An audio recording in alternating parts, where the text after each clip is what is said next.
All right. Hello, everyone. Thank you very much for coming. Let's begin. Let's start with apologies for absence, for which I'll hand over to Ms. Is it Tyrell or Tyrell? Tyrrell. Tyrrell. Not the Game of Thrones pronunciation. No. All right, please. Okay, so we've received apologies from Councillor Corres and is being substituted by Councillor Hunt. Apologies from Councillor Coyne and Councillor Tidball and Councillor Ross Smith, who's being subbed by Councillor Altaf Khan. Mike. I got a text message from Councillor Ash. It's noted, thank you.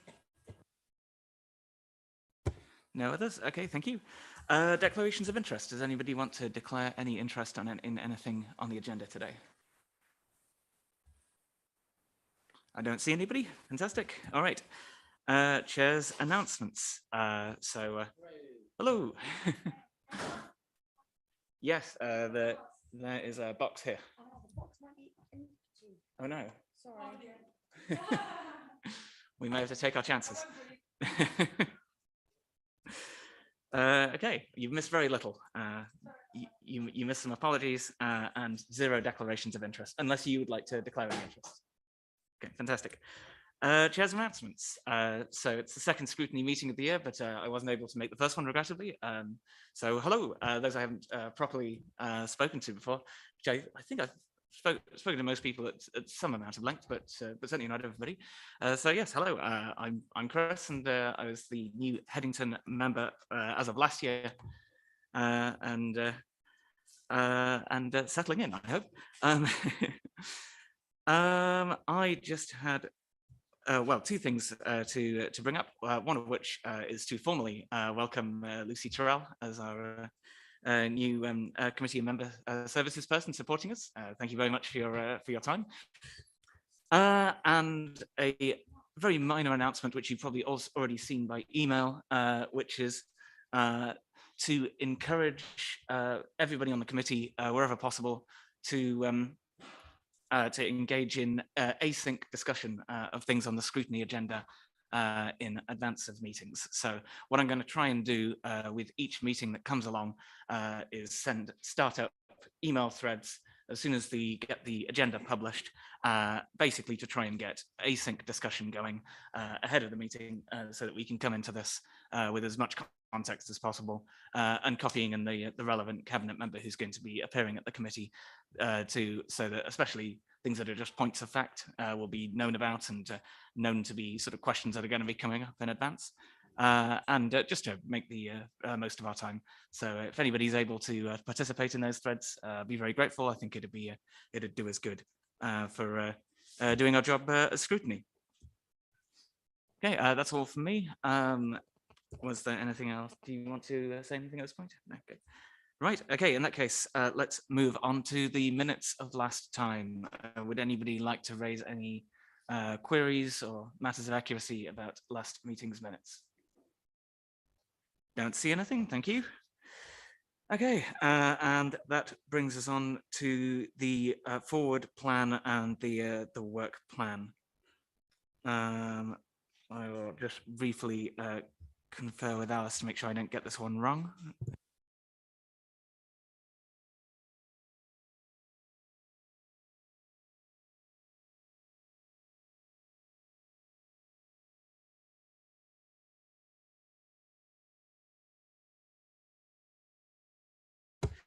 Okay, right. So first of all, just to ask that the committee note the forward plan was published in the minutes, in the agenda. Sorry. See no comments on that, so I assume we're happy to do so. And the next matter is whether there will be an August scrutiny. The recommendation from officers is that there should be a August scrutiny meeting. There will be an August cabinet meeting. And specifically that meeting should consider the asset management strategy that will be coming to August cabinet. So I would like to propose that we do at least that. So let's stop there for a moment. Are people happy in principle that there shall be an August meeting and it will consider the asset management strategy? I see nods around the table. It's good to see. Okay, fantastic. And then there are other things coming to that meeting as well. There is a development brief relating to Botley Road Retail Park. There's a procurement strategy. There is an item relating to the ice rink and another one relating to 56 to 69 George Street. I would propose that we ought to have a sort of normal size scrutiny agenda if we are meeting, rather than to just consider the asset management strategy. Are there any of those items that people are particularly wanting to get in front of the committee at that August meeting? If not, then I'll confer with Alice to decide, but if anybody wants to express particular interest in any of those items, please do so now.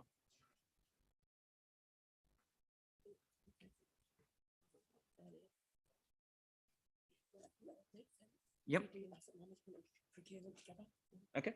Yep. So noting a interest in procurement strategy, just seems sensible to me. And then besides that, yeah, please. Can I say, can we take, I guess, that into consideration dependent on, because I know it, you know, it's August and presumably the cabinet member will be available, but I think it's the same cabinet member for both. And if they're not available, then maybe it's not best to consider the procurement strategy at that meeting. If that makes sense. Just because it's August and I'm aware it's more likely that people will be away. Oh, I see. Sorry, you're saying it's best not to if it's Yeah, different. so I'm not sort of saying that firmly. Just yes, I understand. Do you happen to know whether it's the same cabinet member? Or? I'm not sure it is actually. Oh, that might be me being wrong. Apologies. Should we take that away and consider that asynchronously, but note we'll do our best around that.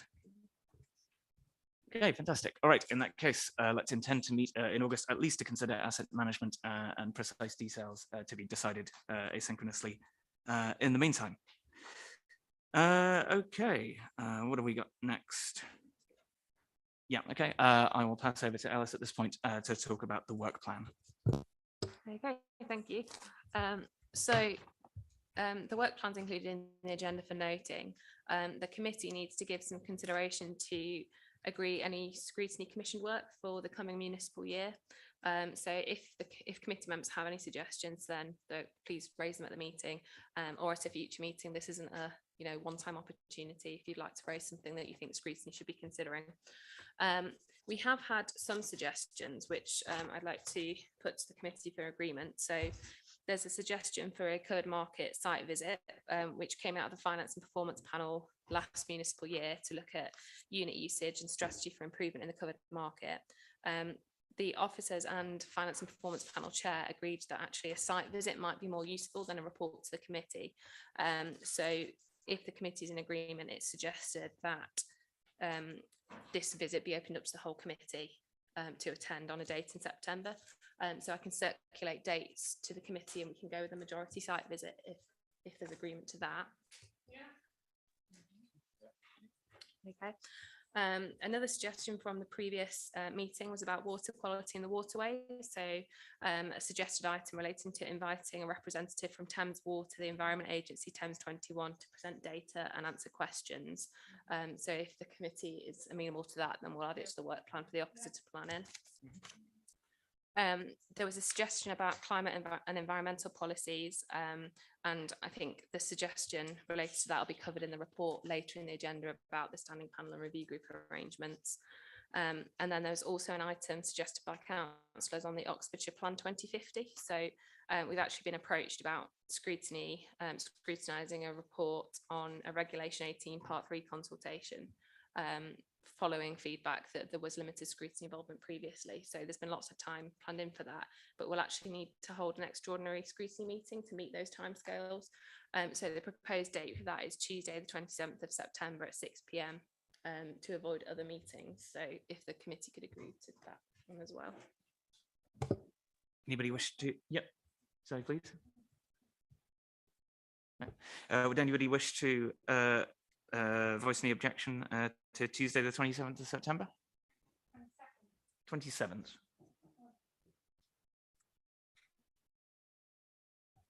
I'll give people a second to look at their calendars.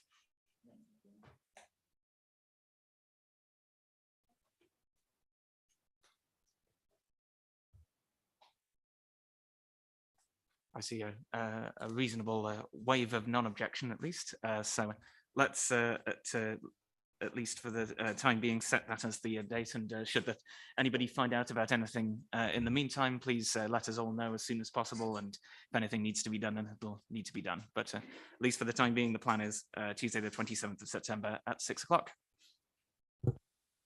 And then just finally from me, so in terms of regular and standard items for the scrutiny committee to consider, based on previous years, it's recommended that the committee consider climate emergency review group update, tourism review group update, and the domestic abuse review group update.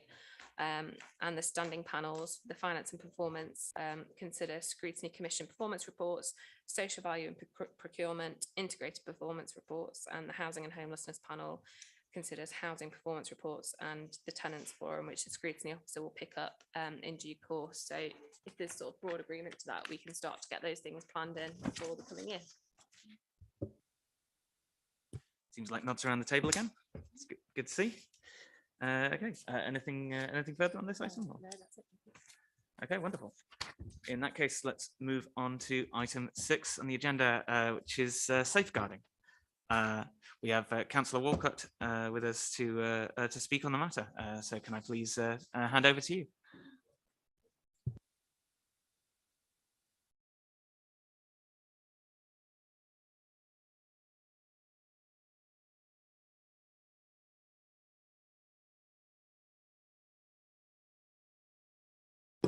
Evening, everyone. This is my first scrutiny in person, so super exciting. So first of all, I'd really like to thank Councillor Upton, who led on this work before I inherited this post. Most of the safeguarding work is really quite thankless, actually. There's a lot of work that goes on behind the scenes by officers. I'm glad to be joined here by Mish as well, and other respected colleagues who really put this work into action in really challenging times. They've put together this report off the backdrop of COVID-19. And the safeguarding report is actually something that's for noting, but it's good that we have the time to explain what's gone into it and the work. So some of the key things are about keeping children safe, which is a safeguarding duty. And safeguarding is actually a duty that all of us have.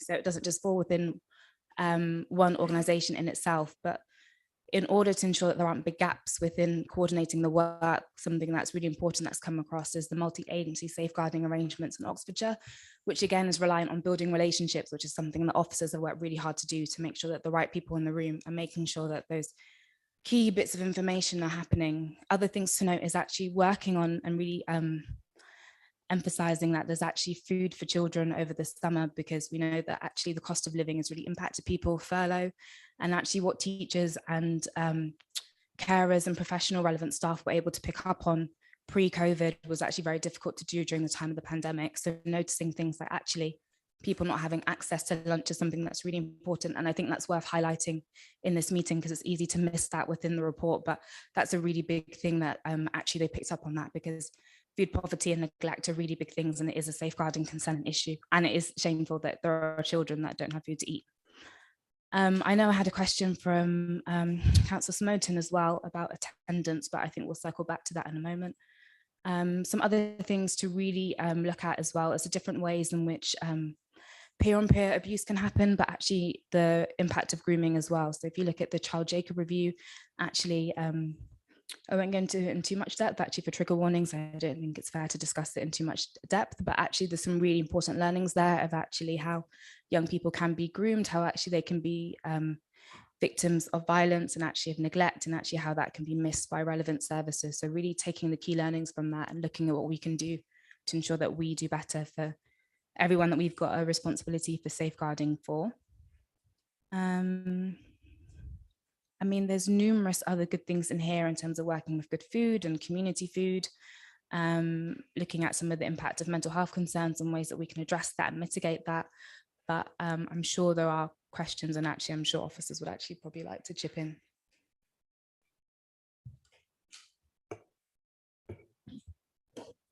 Thank you, Chair. If I just may add then, I mean, to highlight that this is obviously a report on the policy. It's an annual document that comes through.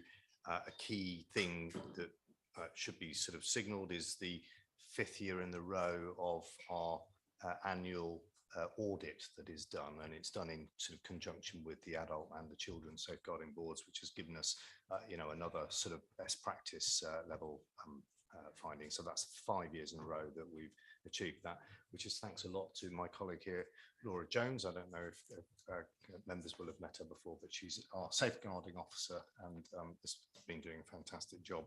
I think just in addition to the points that Councillor Walcott has already made, I would sort of highlight that we have seen an increase in referrals. It's quite clearly, that I mean, it's been reasonably well documented that through COVID, there were more children spending more time in households where there were breakdowns, and that has come through. We're seeing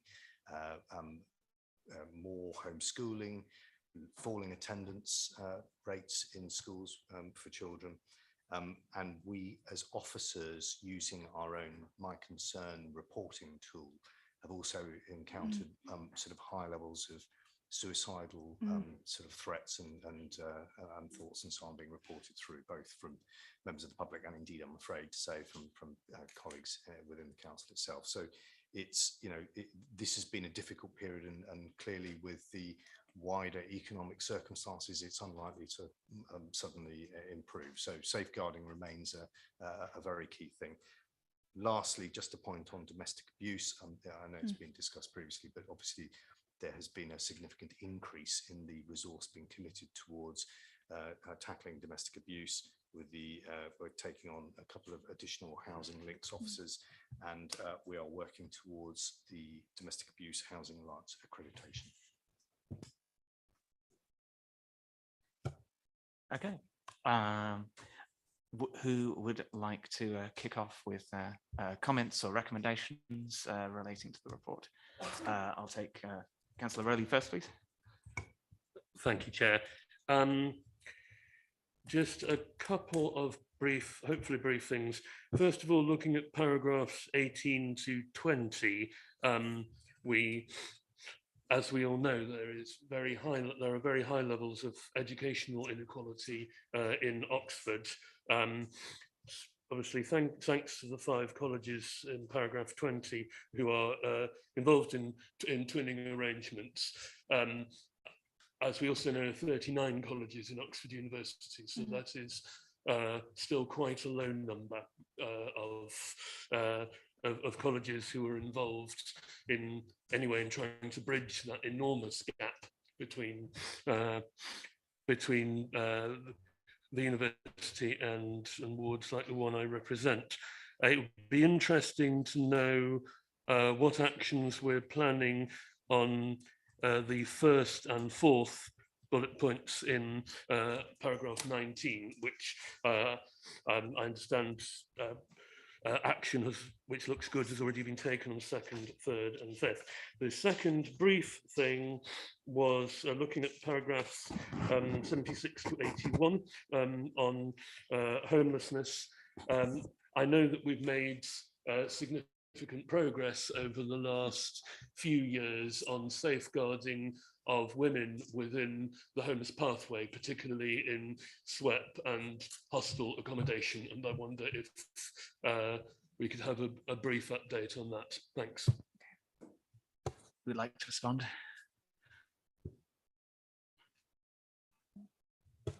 Yeah, so I on the sort of educational ones, I think I can cover those off.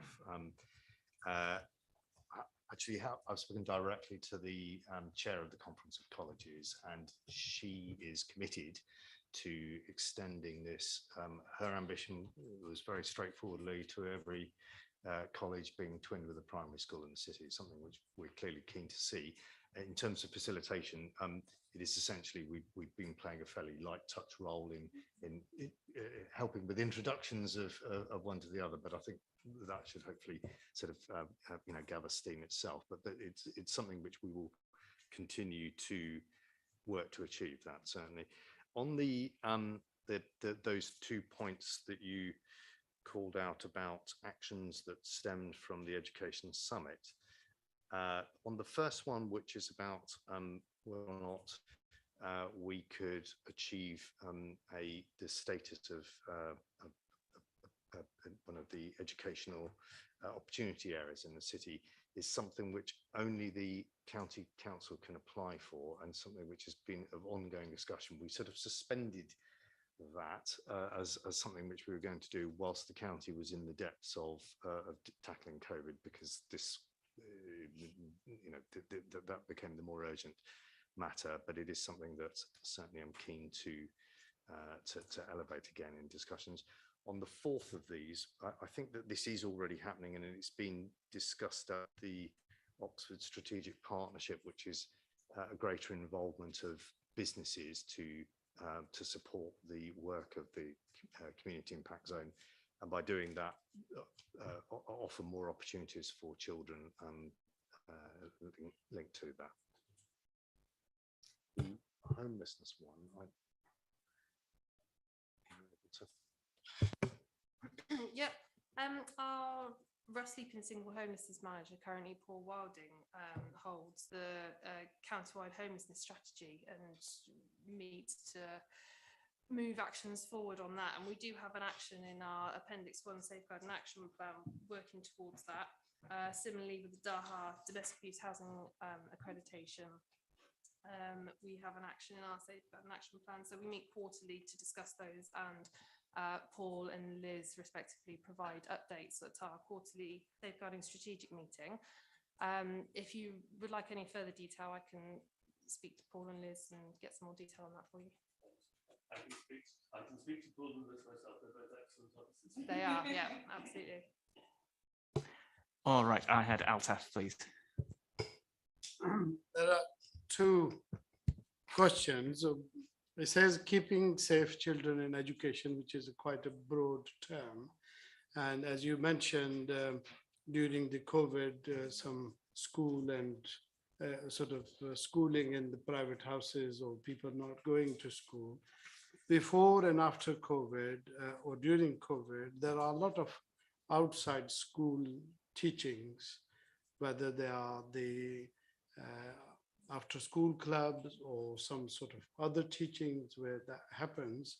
And how does somebody can inform me that the safeguarding board make sure those people who are working or teaching have been trained or has got the safeguarding training?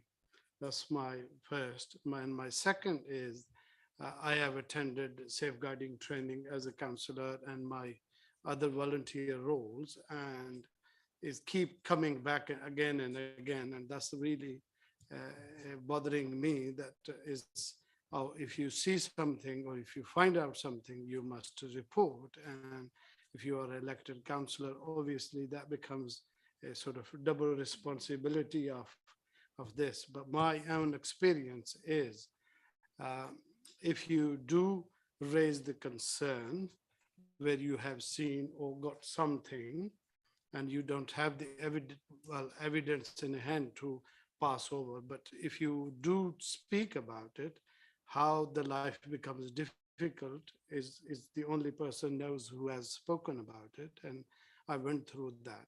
And if you have even enough evidence, and if you report something and nothing happens, that again is a two-part on this reporting.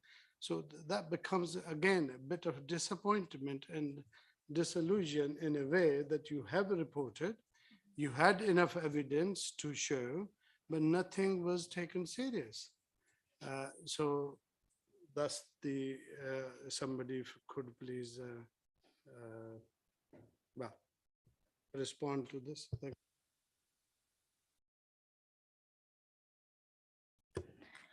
Thank you. It was a really good question, and I'm glad we were able to discuss it amongst ourselves within the room. So the first thing with safeguarding is that anyone that works with children or vulnerable adults has to do safeguarding training, and that's down to the organisation to enforce that.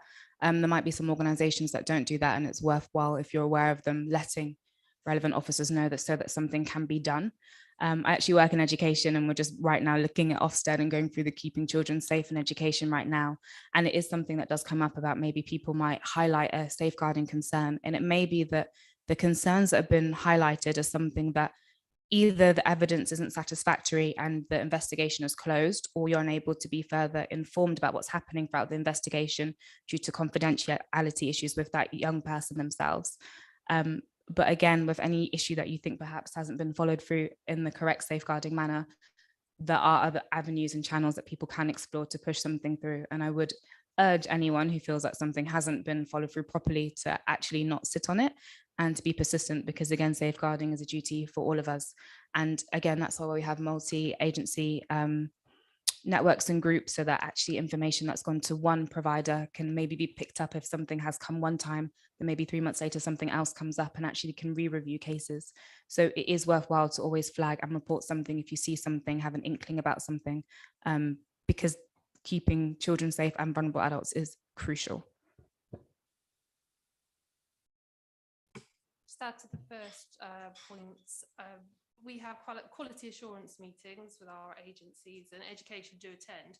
We also have the annual safeguarding self-assessment, followed by quite a rigorous peer review a few months later, and education county council do come to that process and submit their self-assessment. So they are held to high standard and show examples from previous years. So we can identify through that process as well whether they are meeting all requirements.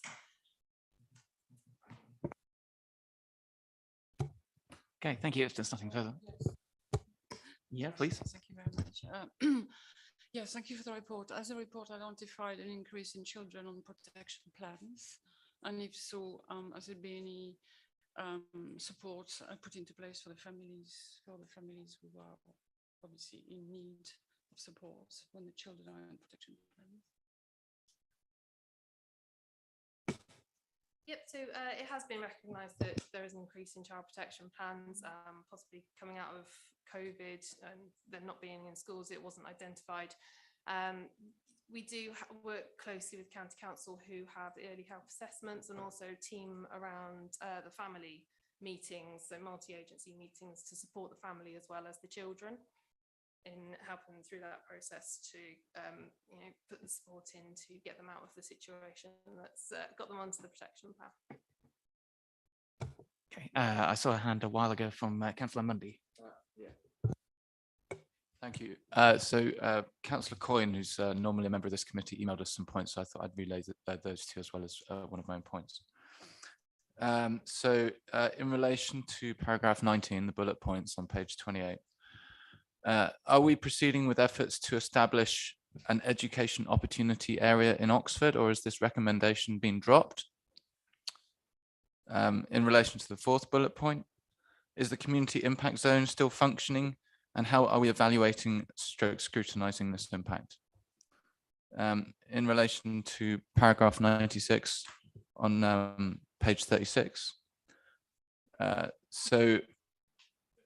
this is in relation to a quote about safeguarding policy and its statutory requirements. Have we considered providing anti-racism and rights-based training in addition to fulfilling our statutory safeguarding requirements in order to make sure that the implementation of policies like the prevent duty does not result in discriminatory outcomes? And then in the next paragraph, in a similar point, would it be possible for further details on how the above conclusion was reached to be provided, and some assurance given that equality's impacts are regularly revisited? So I also had a minor point for myself. This is in relation to the chair of the multi-agency executive committee. So it states that Derek Benson retires in June. I'd just like to know, presumably you have found a replacement. It just says that a replacement will be found. Thanks.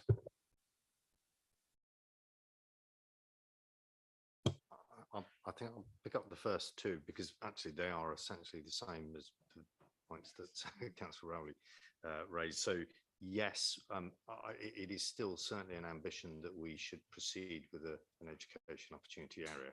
It is something that the County Council will have to lead on. We can't do that.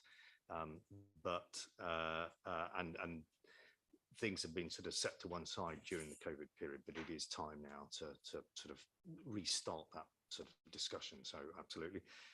On the community impact zone, yes, it is still actually operational. They've had a change of chair. It is still being supported by the Oxford Hub as well. In terms of kind of, it's a good question about the assessment of its effectiveness, and I think that that's something which sits in the community team space. So I'd have to take that away and you know, come back with a response from Ian Brooks' team on that. But it's a valid question. Yeah. On the other questions. With regards to the training, the mandatory training currently, you may know, Oxford City Council is the safeguarding awareness briefing for all staff, and then further training level 2 or level 3, depending on your role. There is other optional training on the adults and children's board websites. However, we don't ask that people do complete that, it's optional. The training subgroup that we attend along with our partners at the boards and other agencies have just this week asked for any ideas on how to change the training going forward, and if anything is something that we'd like for them to do. So that's certainly a recommendation we can take on board. And we do have a staff survey every October as well to ask about training needs. And with regards to Derek Benson, I understand the interviews are taking place in June. I don't have a further update on that, so it should be, yeah, it should be imminent. Okay, thank you. Unless there's any other responses, I have Councillor Diggins, and I've also got on the list, got Councillor Pegg, and I've also got Councillor Hunt, which I'll come to shortly. So Councillor Diggins first, please. Thank you, and thank you for your responses and the report. I found it interesting and enlightening. Sorry, it's not COVID, don't worry. It's a cold. I had COVID about a month ago. I had two separate points that I wanted to sort of raise and ask. One of them was around the point about the laptop donations, which I saw was, you know, being progressed, but I just wanted to, I'm sure it is, but I wanted to check whether, I guess, oh, the other thing I wanted to do before I forget is raise kind of, I can't remember exactly what the word for the interest is, but I'm going to train to be a teacher in Oxfordshire next year. So I guess I've got sort of a passing interest in it, but it's definitely not pecuniary. So I guess making sure that the best practice is being shared amongst different schools through either the county, especially now that you've got kind of lots of knows, but then you've got, so I know, for example, I think St Greg's gives a laptop to every pupil when they come into year 7, which is obviously one way of doing it and depends on the school's budget and how that all works. But I wonder if kind of best practice around those things are being kind of shared via the safeguarding board, because I do, you know, I think digital connectivity is really important, whether I guess broadband connectivity is being factored into that as well, because a lot of people might, I guess, be given access to a laptop, or because they're typically cheap, a Chromebook, which don't work, they can work offline, don't work brilliantly offline, so whether that's being considered.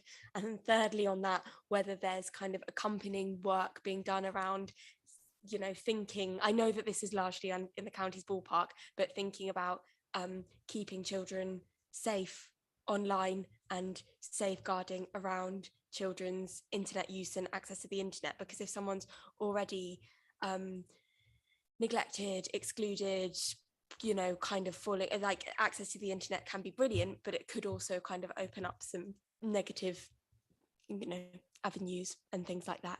And then separately, I wanted to ask around sort of adult safeguarding, because I think there's children's safeguarding, you know, there's a lot of kind of joined up working on it, which is brilliant, but I sometimes find just in terms of experiencing it either at work or as a counsellor, that it feels a little bit less interconnected and joined up, and it's a bit confusing sometimes, especially if you see someone, they're vulnerable, you don't know, I guess, who to report. It's quite clear who you report it to when it's a child, and I imagine it is the same as an adult, but I've had cases where, you know, you've knocked on someone's door and you think I need to report that, but it's quite hard to I guess, be reassured that all of the different people that are supporting this person like are doing so, and they are getting that adequate kind of joined up support as well. Again, I appreciate a lot of this is stuff that falls under the remit of the county council, but I guess, you know, it's something that we link into with all of the work that we do on it and the hubs and everything else. So yeah, thanks very much. Let me pick up the first of those. So on the Computers for Schools program, yes, that effectively that was done. So that there was an urgency, particularly with the period when all children were at home. I don't actually have the figure with me, but it was over a couple of hundred of the council's own old laptops were sort of recycled through that scheme. There were also lots of other donations that came in through different sources. So I think it was deemed a very successful scheme, very quick turnaround.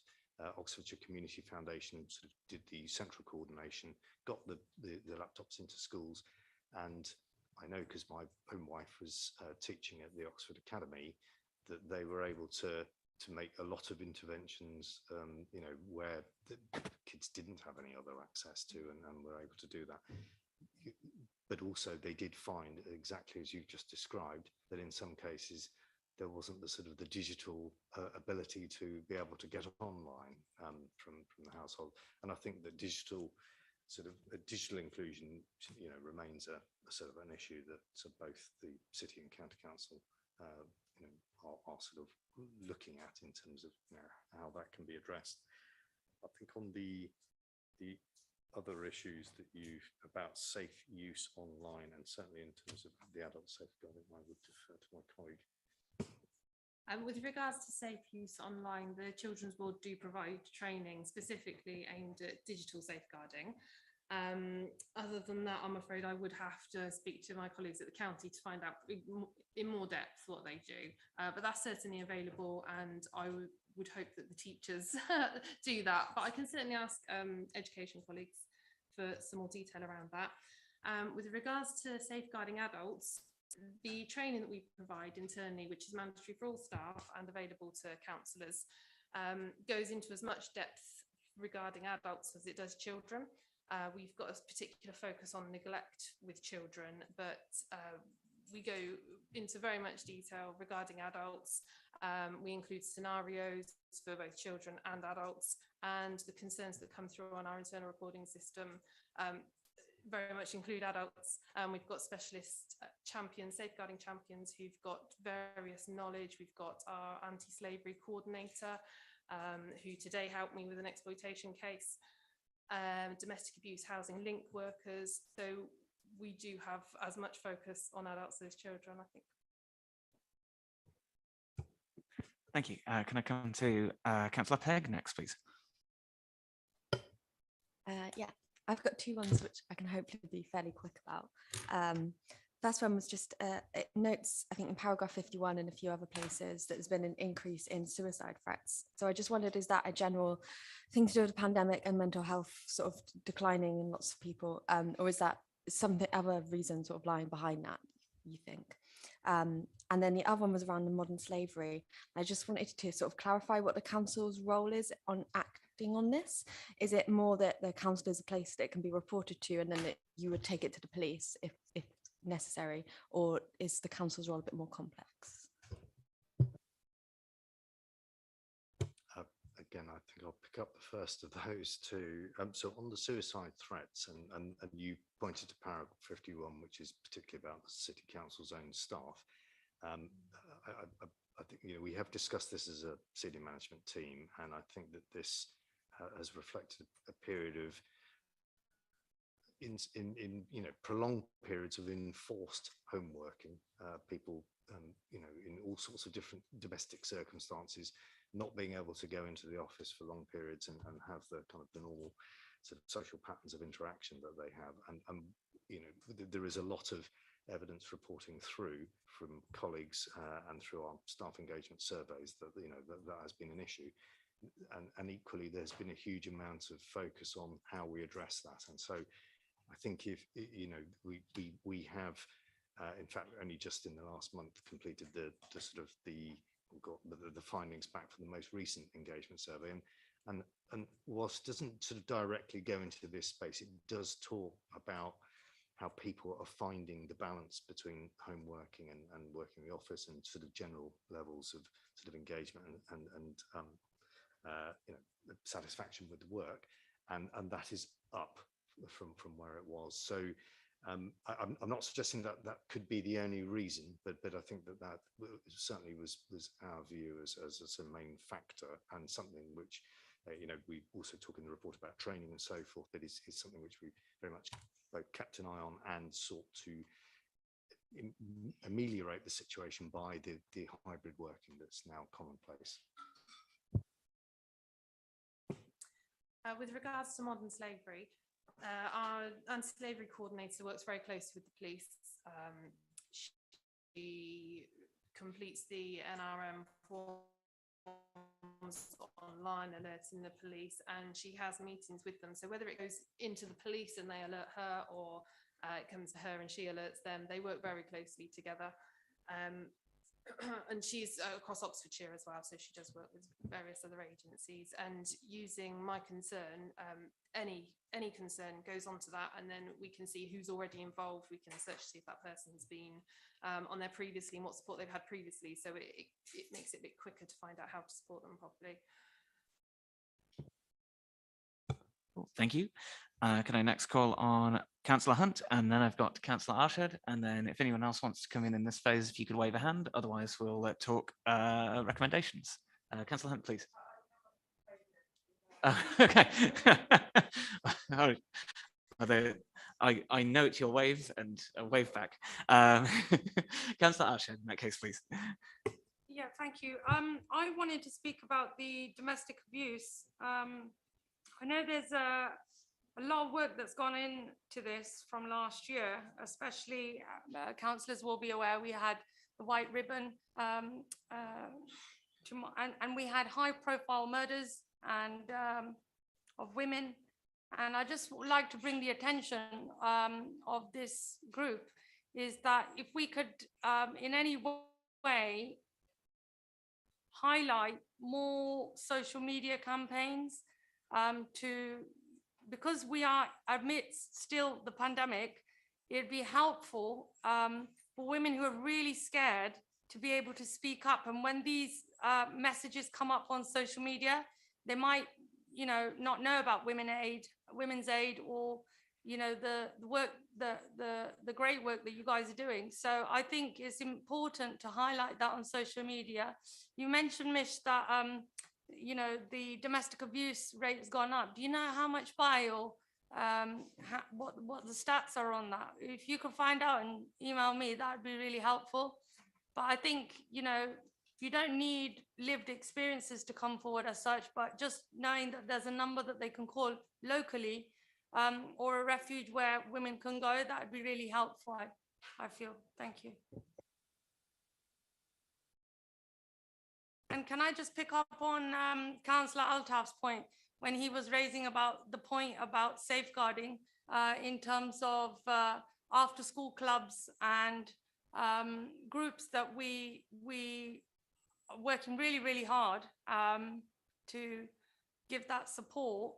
I think it's important to renew, is probably the right word, to bring back into their awareness of the safeguarding. I know you do it for councillors, but I think it's important for people who are facing and firsthand of the outreach work that they do, such as youth workers. It's vital that they are brought up to speed because of the pandemic. You know, I think it's important to get renewal. Yeah. Does anybody want to come back on any of that, or? Yeah, thank you, Councillor Arshad. There's some really good points actually there about things that we can promote in terms of social media campaigns, and actually something we can probably prioritise is when those organisations are having fundraisers and maybe ensuring that not just our presence is there, but actually support is there. And in regards to actually making sure that community groups are brought up to speed, I think that's something we can go away with and maybe look at other groups that maybe aren't enforcing safeguarding as well as they should be, or just need a refresher. And of course, the policy can change and be adapted. So happy for us to take that up outside of scrutiny. you want to come back? Thank you very much. I just wanted to also bring the attention of group on the fact I've been to nearly almost all the larders, the community larders that Sophia do with the East Locality Hub especially. I just wanted to bring to your attention if members could be brought up to speed, because people are facing vulnerable situations, the tone in which they're spoken to is also double checked, because I think these very sensitive issues, they're paying for a service, and members for that who have signed up need to feel as much as they know how many items they get, but in the tone is very important, because I've had women crying to me saying that there's been significant issues and they feel that maybe it's based on their race or the way they look. So if I could just bring that to your attention, that you could speak to the locality hubs, please.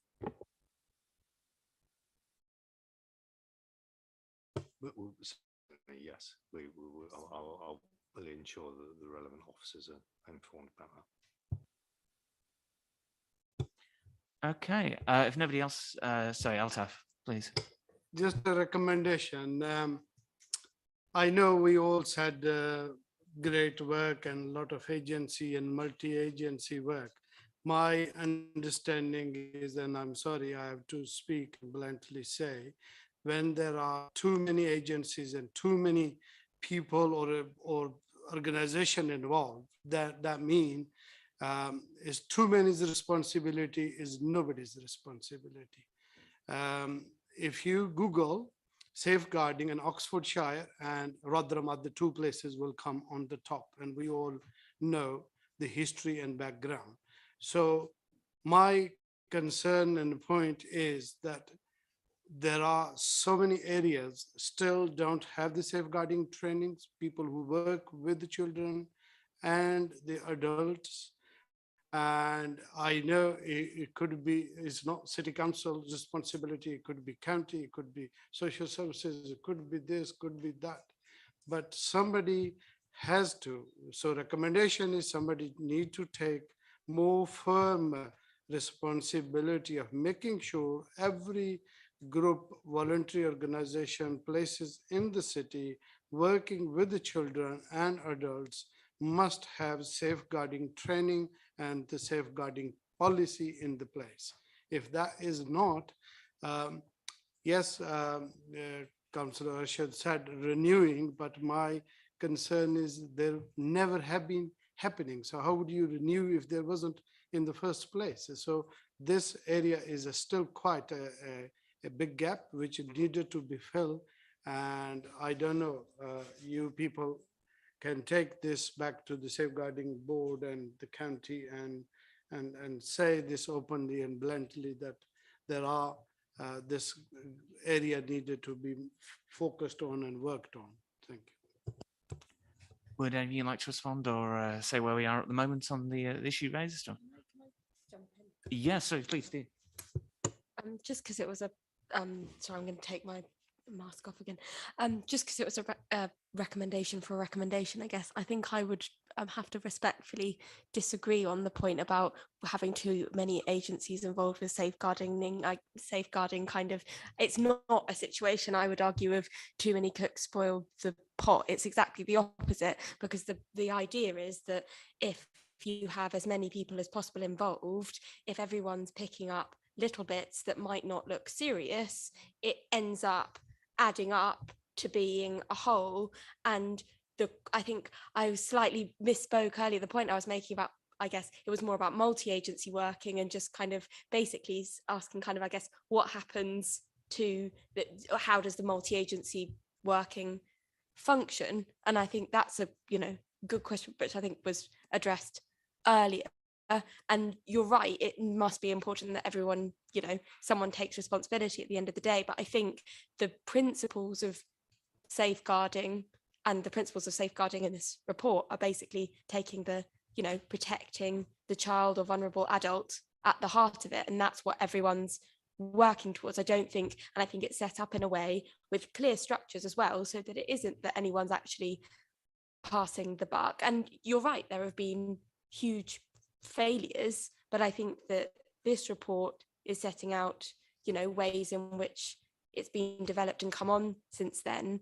And I think some of the structures are new, and it's been kind of, there have been serious reviews since those serious incidents that you've raised, and what's in this report, I think, is the outcome of some of those. So I don't think I would agree with that as a recommendation, but I would, obviously echo that, it's important that someone takes responsibility at the end of the day. But I think this report sets out, how that's being done, if that makes sense. If we keep going backward, forward and trying to argue each other, you have a right to agree or disagree. And I never ask you to agree with me, and I'm not here to agree with you either. So I raised this to the officers, and it is very clear that there are the gaps, and I can go detail, and especially Misha, I can talk to you after the meeting. And is everybody agree this or don't agree? If you don't agree, come and show me, and I'll give you the list of organizations don't have the safeguarding policies and safeguarding training. So then come on, so who's going to responsible? So just let me know who person is there responsible to not having so many people working with the children and adults and not have safeguard training, or they don't have even safeguarding policy. And if somebody mentions, if somebody highlights or raise the concern, and as I said, if that raised concern is a little bit slipped because of the evidence, that the person who has raised his or her life will become miserable. And if you do have the evidence and if you reported it, nothing happened. So then person thinks on the ground, what is this happening and where I am? So a slight sort of note of concern for me is that if we're going to phrase such a thing as a recommendation, we're going to need it to be quite specific. I'd have thought. Like it sounds like I don't know. Could it be paraphrased as ensuring that all relevant organisations have a safeguarding policy and a clear line of responsibility relating to that? Mm-hmm. Are you aware of one or two specific examples that could be cited? Because that can give that would give a specific thing for the officers to reply to and potentially to go into a recommendation. I think it's not fair or it's not right to discuss the individual cases or individual organization at this stage. But as I said, I can talk after that. But the general point is that there has to be somebody in the county, in the city, trying to make sure the people work with the children and adults are aware of safeguarding training and have the safeguarding policy in place. Could I ask for comment from the doc? I mean, I think the first thing to say is just to concur with Councillor Diggins. I do fundamentally agree that safeguarding works more effectively by having more eyes on it. And I think that the multi-agency approach, which is constantly changed because there are serious case reviews with every sort of unfortunate sort of event which we read about on the news, and then as the dust is sort of settling and then journalists move on, there's very deep dives that go on across that sort of multi-agency cohort, and they're also done in a way such that there is proper open discussion, not blame-based discussion, and learnings can be shared and spread across. In respect of specific cases, I hold the responsibility for the City Council, so I'm the officer with overall responsibility for safeguarding. So, and we've discussed cases before, and I'll be obviously very welcome to have that discussion with you. We'll then escalate in the appropriate way based on things, but it is through that network that I think that we can best deliver the sort of the outcomes that you're quite rightly are expecting, which is that the action is taken. Okay, I suggest let's come back around to this when we need to formally agree a set of recommendations, but I think we know where we are for the time being, at least. Can I ask anybody else that's wanting to advance formal recommendations to wave a hand, please? Please.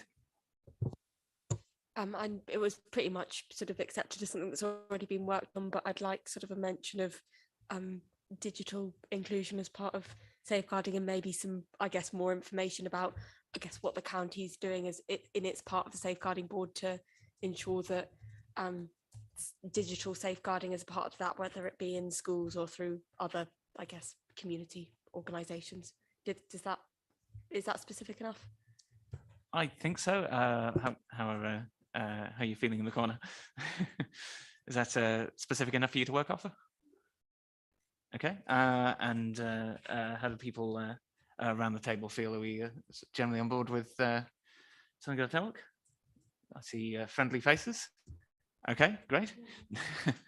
I see nodding heads. All right. Anybody else want to advance any specific recommendations at this point? I just want to say, oh, sorry.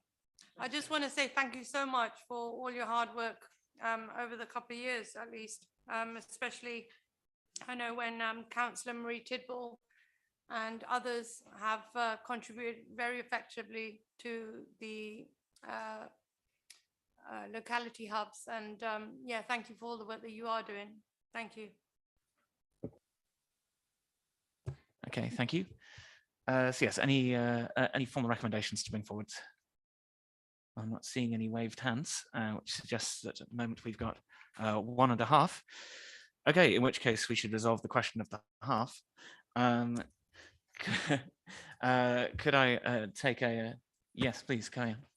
Just before we agree that, can I just respond? It's difficult. I wasn't sure whether to mention because it's difficult to determine without specific cases of who you're talking about. But we, with regards to services that Oxford City Council commission, we do ask that a safeguarding policy is in place before we commission them, and proof of that. And then every year following that, we send out a small safeguarding self-assessment for each commission service to complete, which is then monitored quarterly at their quarterly monitoring meetings.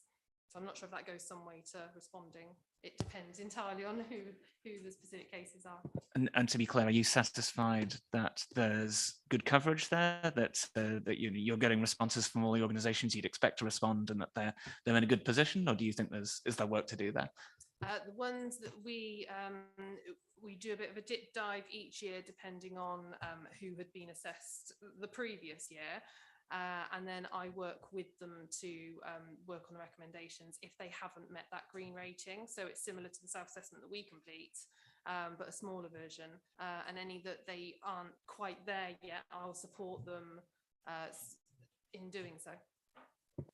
Also, are you satisfied with what you heard? What you've heard? Are you happy to, if there are particular cases that you're aware of, to raise them? I would not discuss, as I said, the particular cases as a policy. What we're discussing here, and as is being said, that if city commission some services, or if city is working, say, with organization, whether is giving them grants or in any way or form or shape, then does the city would make sure and ask them that you as an organization or a group, do you aware of the safeguarding? Do you have the policy in place? Is your people being trained? Is those sort of questions are being asked or not? Yes. Right. Then I'll come back to you. Yeah, I if there are gaps, certainly I'd be interested to know, and then we can pick that up with them. Okay, so I propose a resolution then that we advance Councillor Diggins' recommendation as a formal recommendation, and that Altaf, if you could privately communicate if there are particular cases. Is that satisfactory? Yeah, but I think as a recommendation, general recommendation, which officers and councillors do agree that if they are working or in any way, shape with any organization or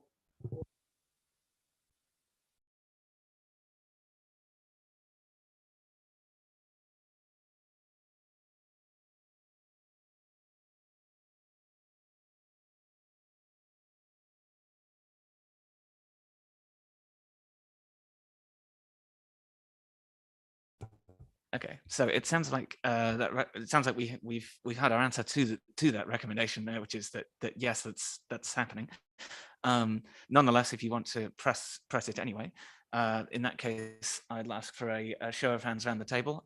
So if we do advance the recommendation, it sounds like, you know, it's at least a good thing to recommend, and it sounds like the answer would be immediately in the affirmative. So could I have hands from people who would be happy for the committee to advance that recommendation, please? Can I just ask, can you specifically say like it's for voluntary groups or outside bodies or like that?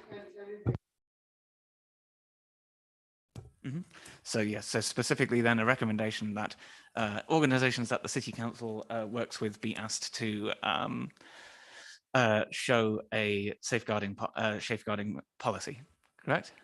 Okay, hands, yes, please, Lizzie.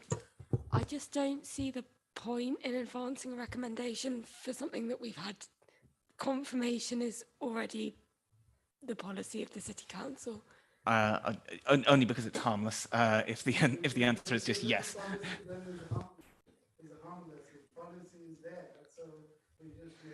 Sure. Anyway, I think we all understand where each other is. Can I have hands from people who would like the committee to advance that as a recommendation, please? And hands from people who would not like the committee to advance that as a recommendation. Okay, that's for the most part, people don't want it to be a formal recommendation, so I'd ask you to please communicate them informally if there are cases that you'd like to be looked at, and I think it sounds very, very likely that that's going to be taken very seriously, I think. Okay, fantastic. In that case, we have one slate of one recommendation, which is Councillor Diggins' one's on digital inclusion. Is the committee happy to draw a line under this at this point? Okay, fantastic. It's not right. Thank you very much, Councillor Walcott. Thank you, Mish. Thank you, Laura. Thank you for your time. Thank you for your answers. Thank you all.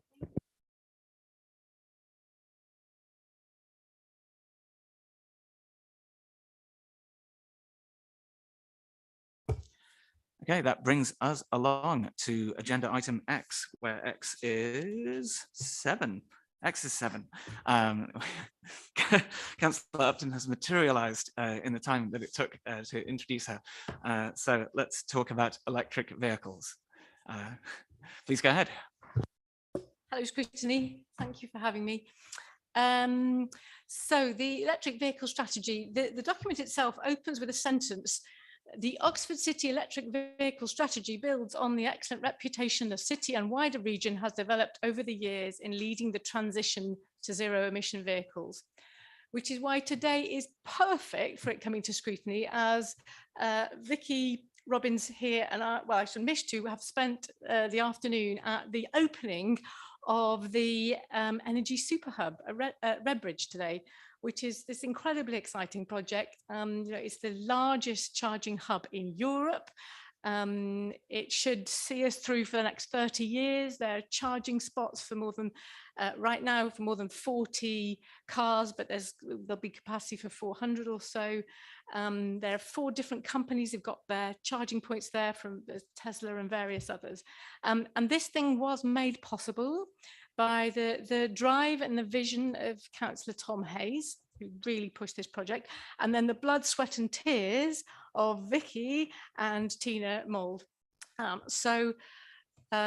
today was a brilliant day, actually.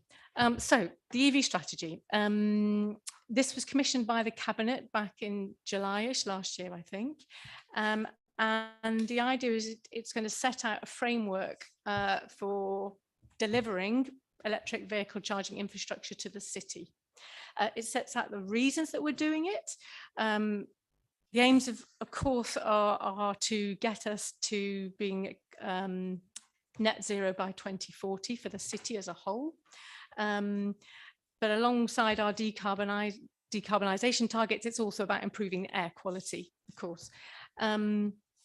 Government has made it very clear that it expects local authorities to take the lead on this now. And that is what we've been doing. So huge amounts of engagement with people and data collection has gone on over the last year for this. mean, as you can imagine, we're basically trying to look into the future here. We're trying to decide how's the population going to change? How behaviour is going to change? This has got to fit in with national policy that's evolving all the time around us. It's got to fit in with the Oxfordshire electric vehicle infrastructure strategy. It's got to cover cars, taxis, buses, commercial vehicles, car clubs. It's got to blend all the different charging solutions we have, which can be these I might get the wattages wrong, but sort of 300 kilowatt really fast chargers versus sort of 22 kilowatt slower chargers, all these different things. But perhaps the biggest challenge is getting it rolled out across the city in a fair way that is still commercially attractive. Obviously, we could very easily get some spaces put in North Oxford, where we've got a lot of early adopters of electric vehicles. But it would be less easy to find private investment for poorer areas of the city where there are fewer private cars using it now. But in the future, obviously we hope more, but there'll probably be a lot of commercial vehicles being wanting to charge overnight there as well.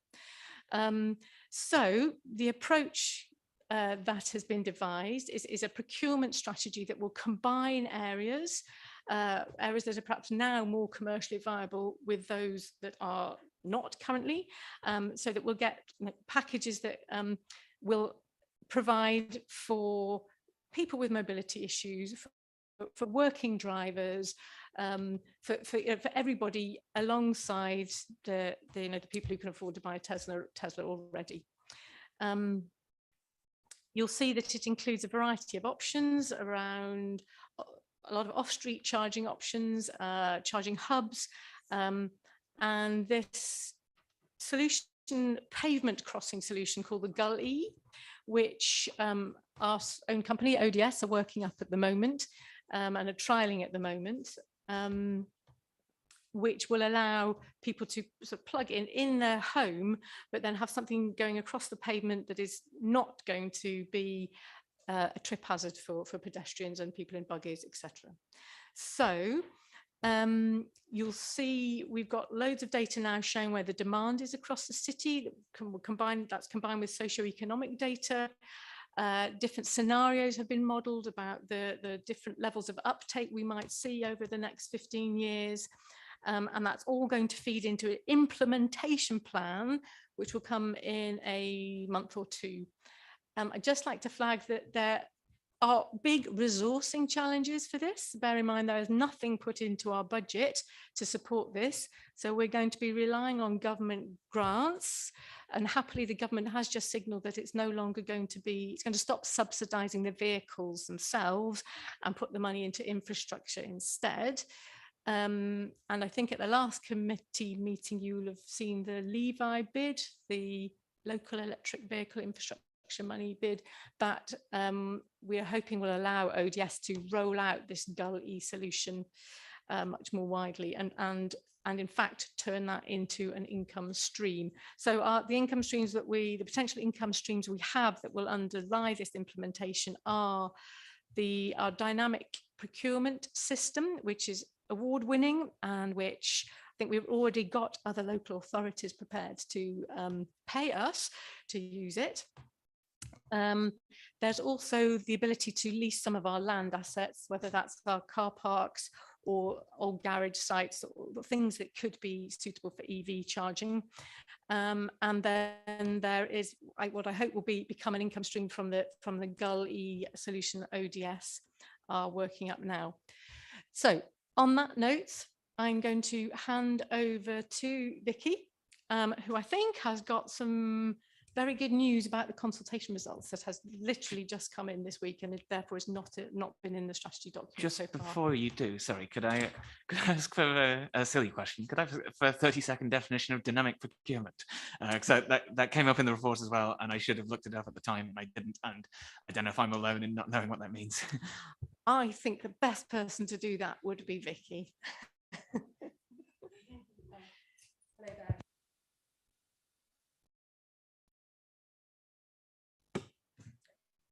No worries.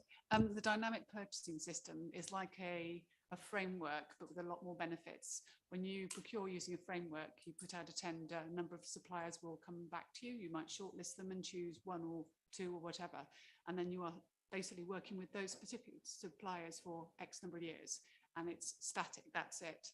Whereas with a dynamic purchasing system, you have the opportunity to onboard new suppliers at any time, which with electric vehicle infrastructure strategies, infrastructure, we've got technology changing all the time. So there'll be technology that doesn't exist yet, but within 2 years' time. But if you've used a framework, you've effectively cut out your opportunity to use it unless you go through another new tender process.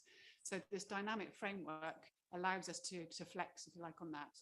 The other benefit of it, which Councillor Upton alluded to, is that suppliers pay a rebate back if they use our dynamic purchasing system to win work through any public sector organisation can use it. So it offers an opportunity of both income generation for us, but also safeguards other local authorities and public sector organisations to have a robust structure on which to deploy, which is quite nascent technology. Thank you very much. Sorry, you are also in the process of being handed over to, so Oh, yes. Please carry on. Oh yeah, my good news. We did a survey back in March, which we had over 500 responses, and a lot of that fed into our infrastructure strategy already. But we also did a public consultation, which just finished literally a few days ago, which is why you're hearing it verbally rather than in the report.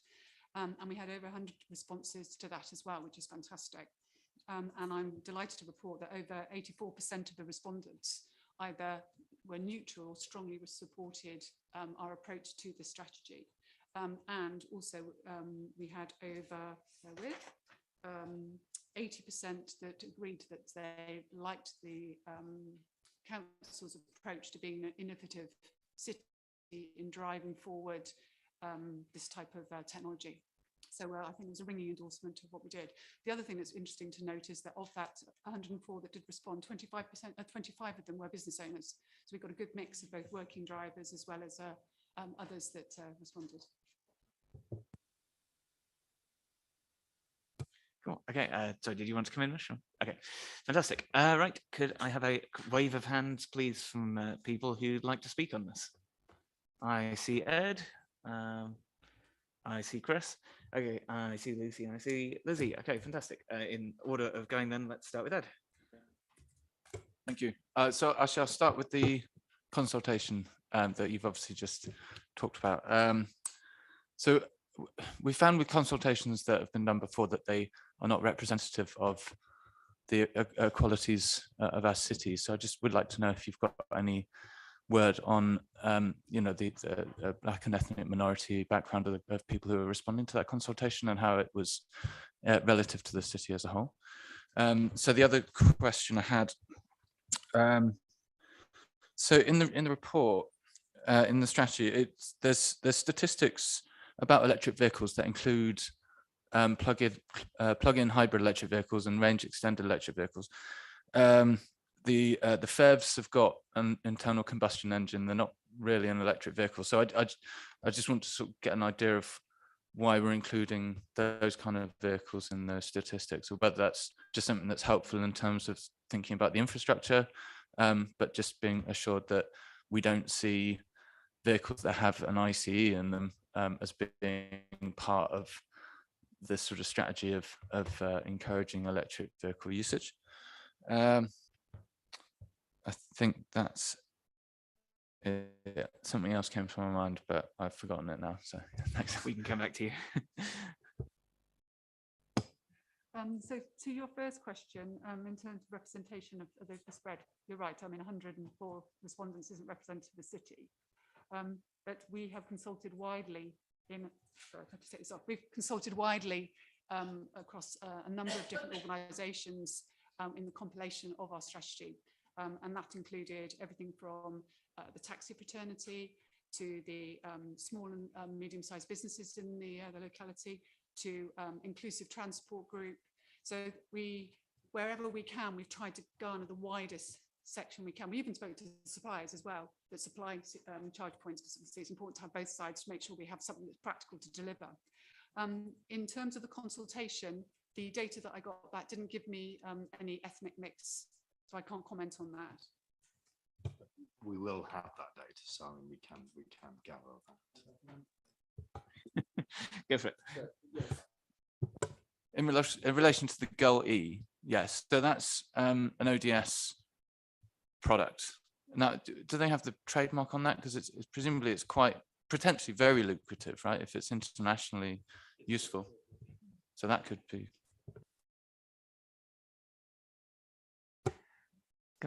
Yeah, go ahead.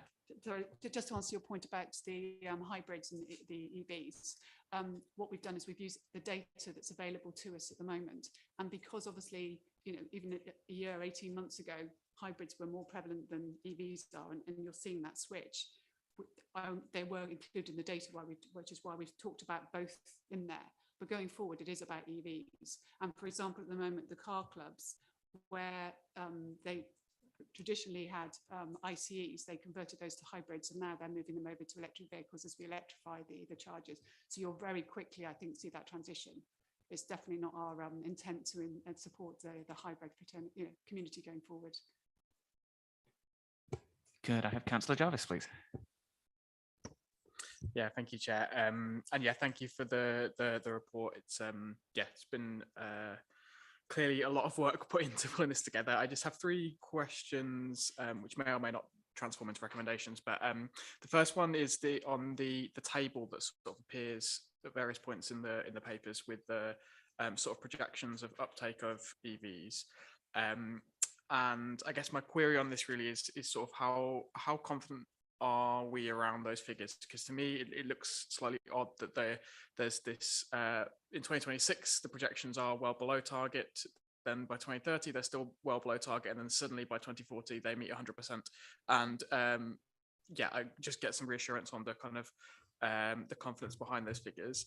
My other 2 questions are just quick ones. The first one is the report obviously states that e-bikes are not within the strategy, and that's something that's obviously explicitly not within that. And I guess my query is as to why that is, given that I think e-bikes and e-cargo bikes in particular are a key part of the solution when we're looking at this stuff. And if there's an obvious and clear reason, that's fine. But I guess like with a view to looking at when we're going to start looking at that kind of infrastructure question for e-bikes. And then my final question is around, there's a number of points in the report where it talks about the challenges around on-street charging, and particularly around accessibility. So I think on page 136, it specifically refers to, with regards to on-street charging infrastructure, considering I can't read my own writing, inclusive mobility, and specifically around the impact that the charging infrastructure can have on pedestrians and particularly on disabled road users in terms of walking and wheelchair users and so on. And I guess my query really is like, is there a mechanism through which we can guarantee that there's not going to be, with any renewed infrastructure on on-street charging, loss of space for particularly wheelchair users and other disabled pedestrians?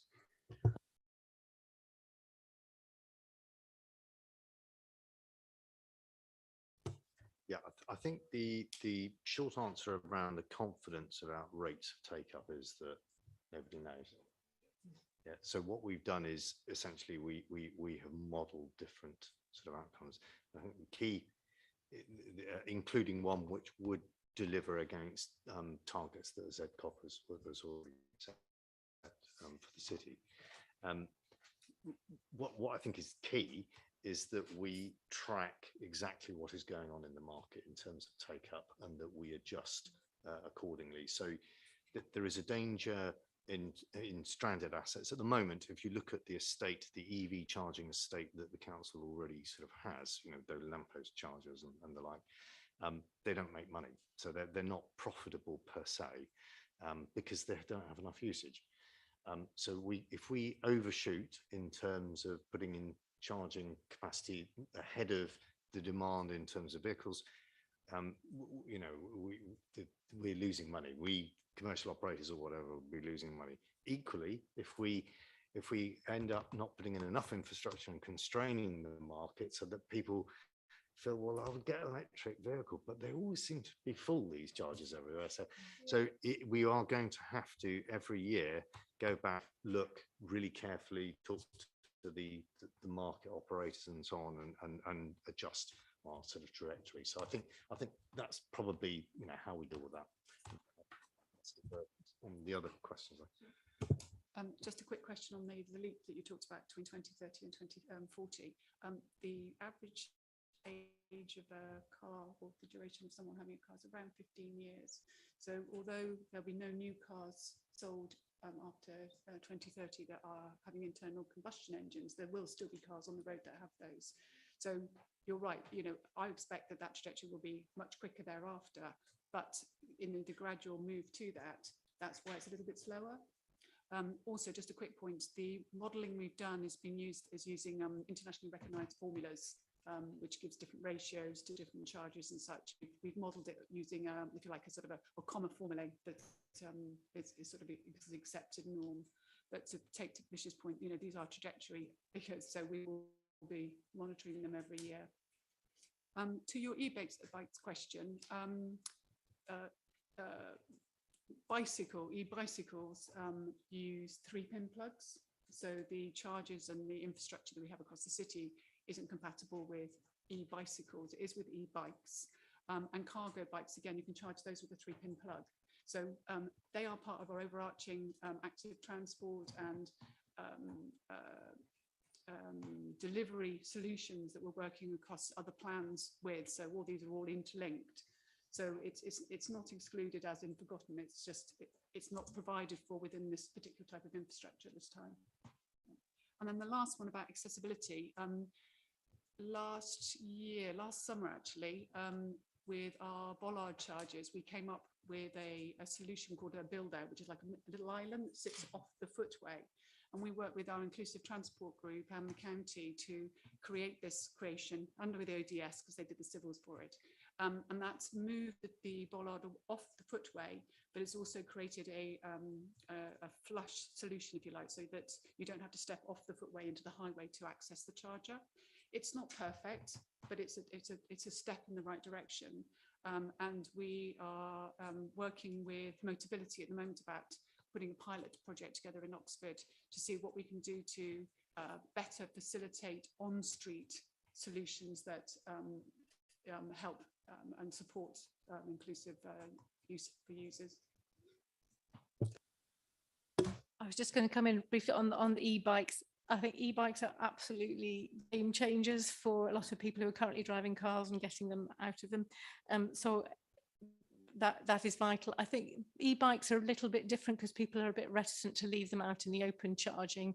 But I think as we get more secure bike parking in the or around the city, we have to think about charging points. The Westgate Centre has a secure bike parking place where you can plug in now, and I think that's got to be a model that we need to replicate. But thank you for bringing it up. And anyone who hasn't seen Councillor Upton's e-bike should take the opportunity before you leave today. Is as a work of just an engineering marvel. Can I just check? So waving hands over here. You wanted to come back on these specific points, or just to raise separate things later on? Separate? Okay, cool, fantastic. I've got you both on the list. Thank you.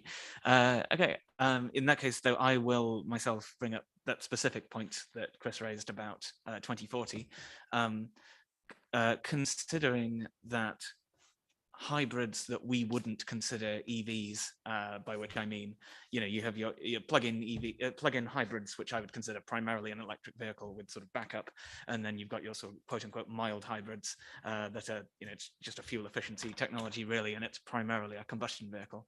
My understanding was that those are being sold until 2035, correct? Which is why I too was very surprised to see the projection that we'd hit 100% in any scenario by 2040. Is that understanding right? How have we got to the idea of total turnover of non-EVs by our definition of plug-in hybrids or battery electric vehicles by 2040?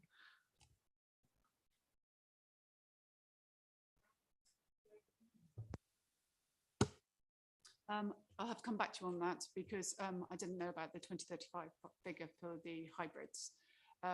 So in terms of the modelling we've done, as I said, we've done that using the ZCOP zero emission targets, and we've modelled back from that. But in terms of the differentiation between pure EVs and hybrids, I don't know. I'd have to come back to you on that.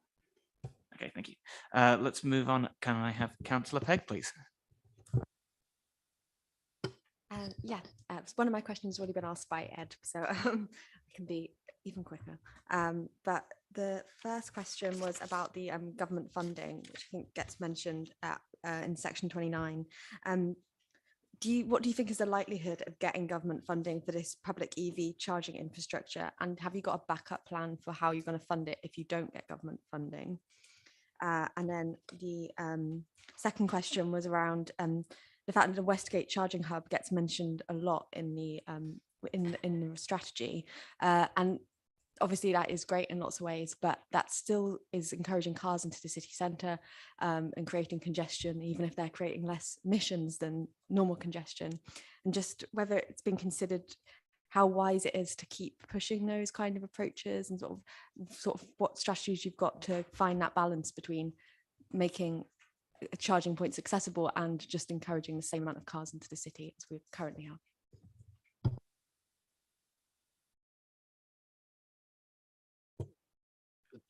Okay, just on the sort of second point there about Westgate, I mean, essentially we would expect there to be a range of different types of charging solutions, as sort of Councillor Upton sort of outlined in her introduction. So the super hub that we just sort of come hot foot from earlier today, you can get your car charged in 20 minutes from flat to full. Pay for it. For Westgate, it's most obviously for the shopper who is driving into Westgate to go and charge their electric vehicle, and it's a sort of convenience thing when they get there. There will be the gully solution for the person who wants to essentially trickle charge their car overnight outside their house using their own normal domestic supply. And then there's going to be sort of everything in between, and part of the implementation plan that is to be developed is going to look at what that sort of that mixture of solutions needs to be. So I absolutely share the point that we certainly wouldn't want to be thinking that city centre charging is going to be the solution to EV. Absolutely not. And indeed, it's important to note that the super hub is effectively on the ring road. I mean, it is sort of in the right place for that sort of a really large operation. So we've already in starting work on the implementation plan modeled where we begin to think that the demand is, where the infrastructure is likely to need to be, and we're not looking at the city centre. Just so if I can just sort of give that assurance that's when we're not going to be looking to build out further in that way.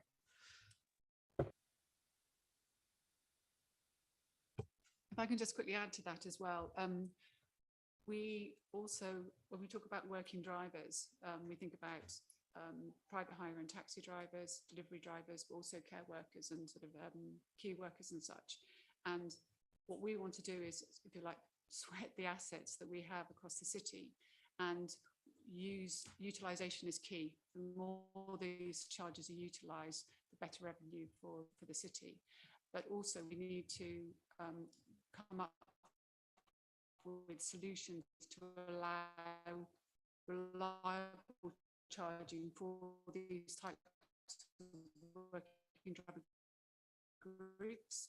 And so there may be a driver, so average, because whilst I understand your concern, we need to reduce cars into Oxford, but if we are going to have charging available, let's maximise that to benefit as many different groups as we possibly can.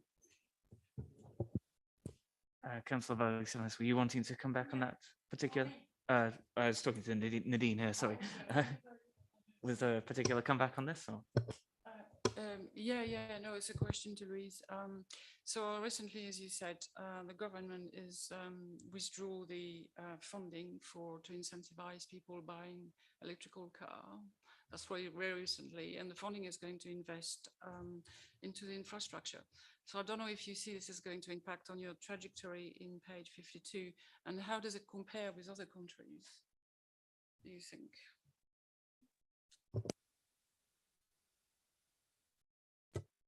I mean, overall, we think that the switch from subsidizing the vehicle, subsidizing someone's Tesla, to subsidizing the infrastructure that's going to meet everyone's needs is certainly beneficial from the council's EV strategy objectives. So again, Councillor Upton sort of described what the approach is in terms of trying to find a balance between those areas which are early adopters and will, where the money, the investment, the commercial money would chase those areas, most obviously in the north of the city, and twinning them in effect with other areas which would be later adopters, but where we want to ensure that from an inclusivity perspective, we get the infrastructure in the ground. Subsidies from the government helps us do that.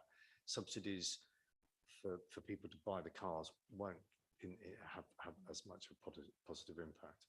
And so I think that is a simple, in terms of the sort of the comparison with other countries. I mean, we've got some data, I think, around that, but it's, I mean, the government has set a fairly bold strategy. I mean, this is an area where the government has actually, we actually called, if you recall back to the Citizens' Assembly, one of the calls that we made there was that they reduced the date to end sale of new internal combustion engines from what had been set at 2040 to 2030. Well, they went and did it. So, we now actually have that.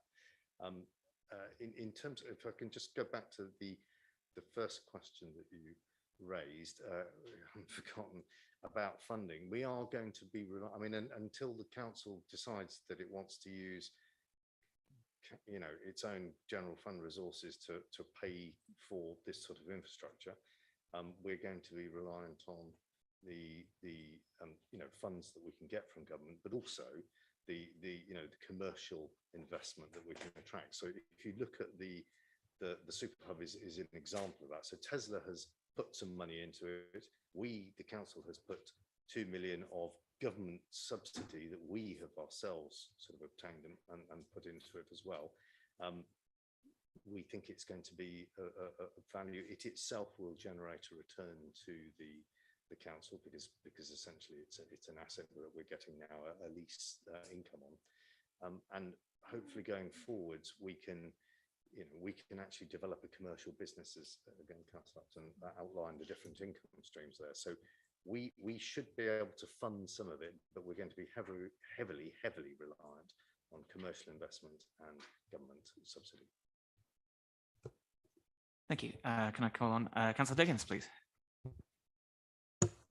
Yes, my first question might be a bit narrow, I guess, for this. So if it is, I'm fine with that being ignored. But I know that there's an acknowledgement. Also, thank you very much for coming and thank you for the report. It's brilliant. But there's an acknowledgement in the report about kind of, taking into account the heritage and conservation areas and all of that when you're looking at the strategy. I've got some of the old historic streets of the centre of Oxford in my ward, and one of the things that we were wondering about is, so a scheme like Gully has the potential to be really brilliant because there's no front driveways, that kind of thing, but there are sort of gullies, but there are lots of streets where I think even the pavements are probably involved in their conservation heritage status. And I wondered whether there's kind of been, I know you also talked about kind of looking at the ways that the government might be changing planning law and other things coming forward, but I guess in the meantime there is someone in my ward who I think charges their car at the Westgate because there's no other way of basically getting EV infrastructure in place in their current, where they're currently based. and whether, I guess, there had been kind of involvement of planning and heritage in looking at all these different solutions that we're looking at and seeing, I guess, how we can make, you know, the best of what we've got now in terms of people who may or may not want to invest their own money in, I guess, those solutions. And the other thing was, I'm sure the answer is going to be yes, but I think there are other cases where it's, you know, people have suggested solutions to, you know, having EV charging themselves, but there's been a barrier in the form of yellow light, double yellow lines being in such a place that it means that they can't. And those kinds of things that involve, you know, different bits of different councils, I guess, coming together to kind of work out the best solution. And it sounds from the report and from what you said tonight that that's exactly the kind of thing you're looking at. But I just guess I wanted to just confirm that, I guess, those kinds of things where the barrier is not something that you might expect are kind of being looked at, like, in, I guess, a holistic way. Thank you. I might make a start on that. Yes, they have been talking to planning. We've had the planning colleagues in because we're particularly keen to avoid the situation where somebody sort of signs up to have a gully and then puts in the planning application, because it probably will involve one to put something across the pavement, and then gets it turned down. And then they'll be furious because we've encouraged them to do this. It's cost them some money to do this, and then they don't get it. So we're going to make sure that doesn't happen by putting together some kind of package that will involve, yeah, them not paying for anything until it's all done. Is that about right? Yeah, well, in relation to the Levi trial, so that Levi is the local electric vehicle infrastructure scheme. Paper went to cabinet last month on this, and so we have said that for the gully applications that are sort of planned for that exactly as described, we're not going to allow a situation where a householder has incurred cost. Actually, the planning permission is more likely to be associated with putting the charger on the front of your house in that conservation area than it is to do with the placing of the gully and the pavement, which highways, which is a highways authority matter, and where the county council seem to be content that that is doable. But it's absolutely correct. Councillor Hollingsworth said in the cabinet when we were discussing this very issue that he wanted to see a new technical advice note produced by the planning team that covers it. And I think that, you know, it is fair to say that this is an area that will need to evolve further, and where, frankly, the obvious solution is that government accepts, just as they did with satellite dishes previously, that these are just, you know, these are going to be necessary for on a permitted development basis. Although even then, there's probably going to be some exceptions with some types of buildings. In terms of the point you make about some people's frontages, double yellow lines, yeah, I mean, it is always going to be an issue that has to be navigated involving the Highways Authority, and you know that remains. One last thing I just wanted to add to that is that you'll see in the strategy we endorse a mixed economy of charging for exactly those sorts of reasons. So while we might not be able to get the idea, what's the second best that we can offer? Thank you. Could I call on Councillor Harshed, please? Thank you. Yeah, I've got a few questions and a few comments, if that's okay.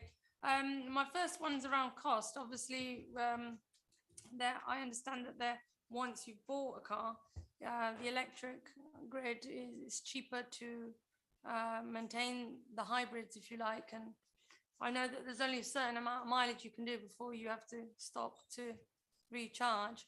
And sometimes what happens is, because I've been in electric groups for quite some time now, and some of the teething problems were that even though on your phone app you can show that there's nearby places to charge, they don't sometimes work, or they're out of order, but it doesn't show up on the app.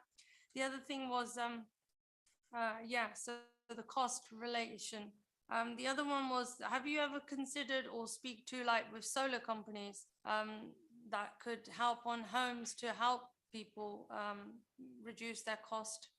I know it's quite low, through people in my area have put in gullies.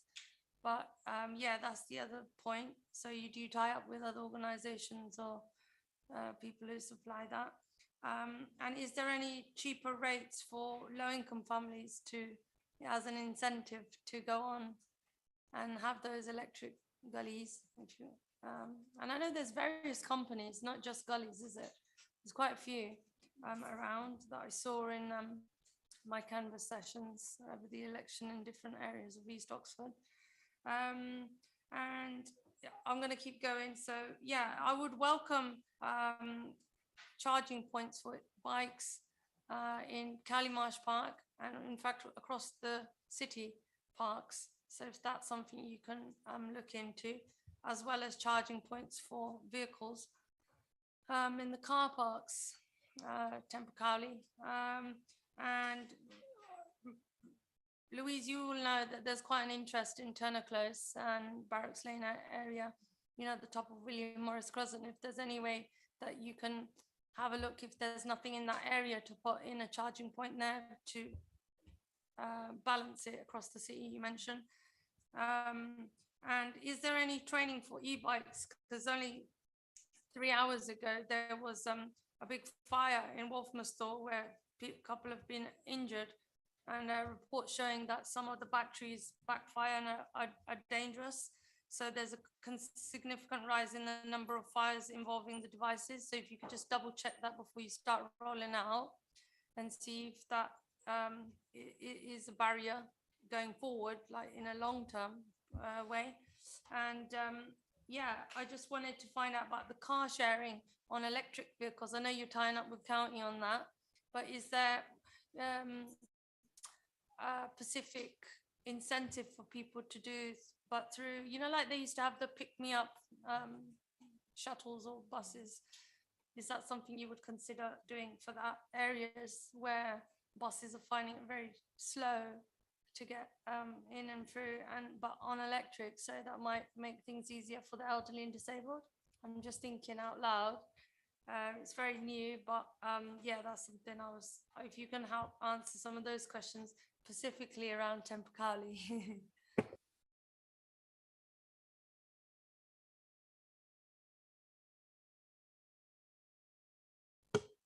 Thank you very much. There's some really good questions in there. I'm going to start talking about the initial question you had around the need for people to charge more frequently when you have an electric car. Like normal cars, electric cars come with different size batteries, so you'll have different ranges that can go from 100 to, I think now it's about 300, 400 miles before you have to fill up, if you like. For the typical sorry? Okay, like normal cars where you can have a small engine or a large engine, the same with electric vehicles. You can have a small battery or you can have a large battery. The bigger the battery, the heavier the car. But the smaller batteries have a smaller range, and then obviously the larger batteries have the larger range. The typical family, talking about average with a big A there, would probably only need to charge maybe twice a week to go about their normal daily business.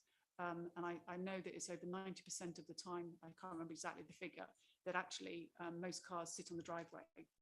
So there was a thing about range anxiety massively, I think about 2 years ago, and it was very much widely reported in the press. And I think I can confidently say that's starting to reduce as the propensity of charging obviously increases. I mean, even today at the Super Hub, they were saying, you know, how many hundreds of charges have been put in by lots of commercial companies as well as local authorities across the piece. And the new round of funding obviously will boost that once more again.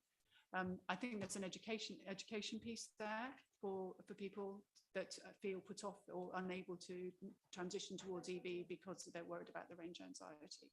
But as I say, I think you'll see it's on the decrease. Pick up on the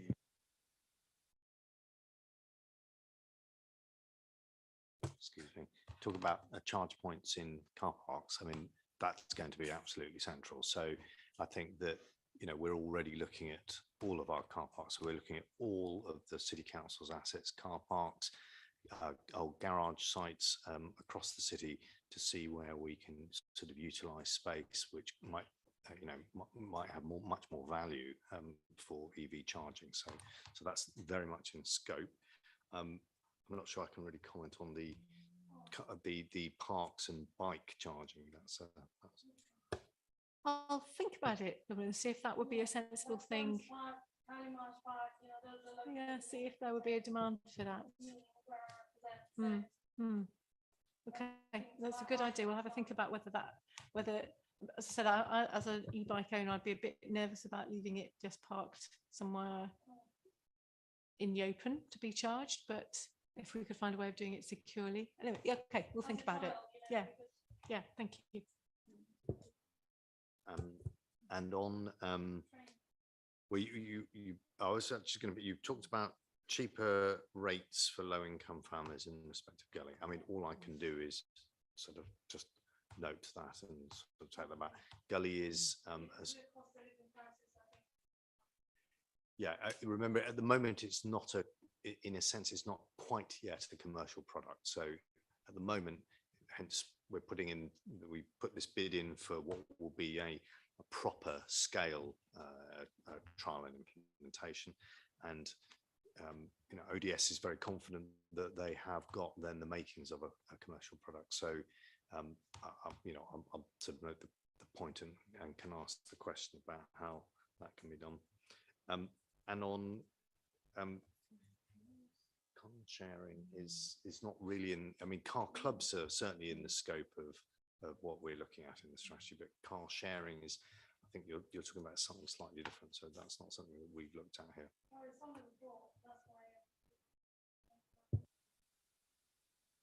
That's fine. That's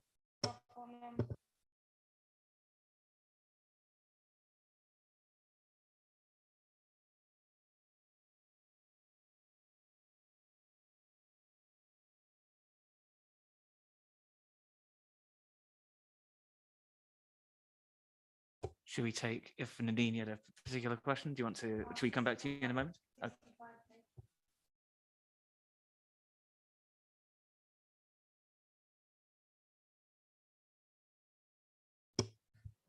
yeah, it's a big question. I feel like the minister who's asked, what is 7 times 9?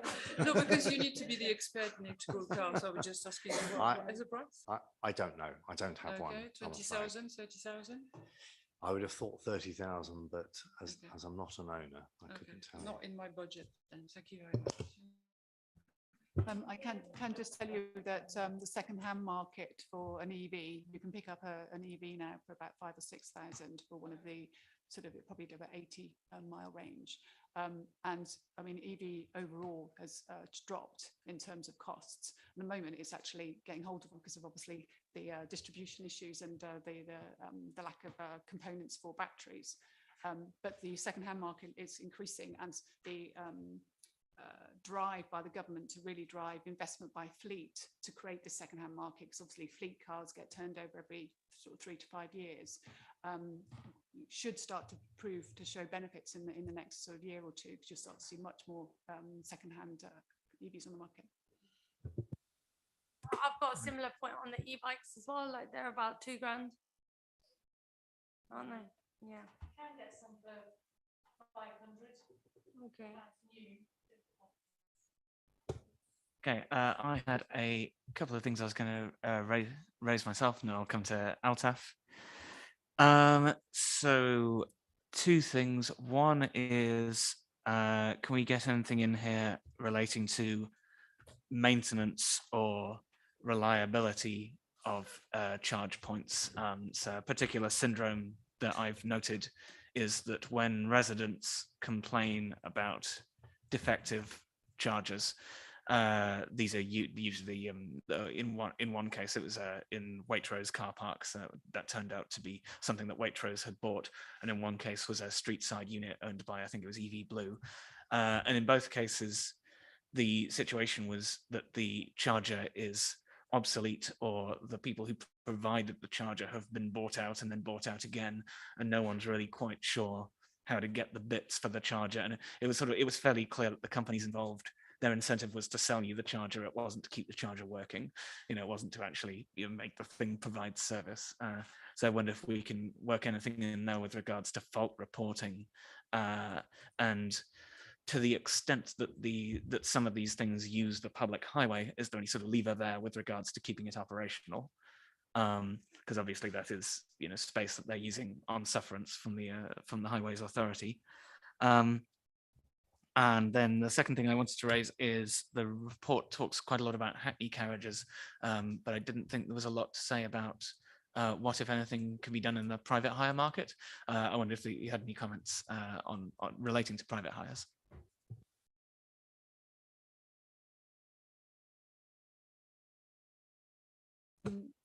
I'll talk to the first point, if I may, which is around the reliability of chargers. You're quite right, it's a nascent market and reliability has been a real challenge. The tranche of chargers that we put through under the Go Ultra Low Oxford programme were a lot of trial chargers, and actually a lot more of them have sustained and remain operational than not.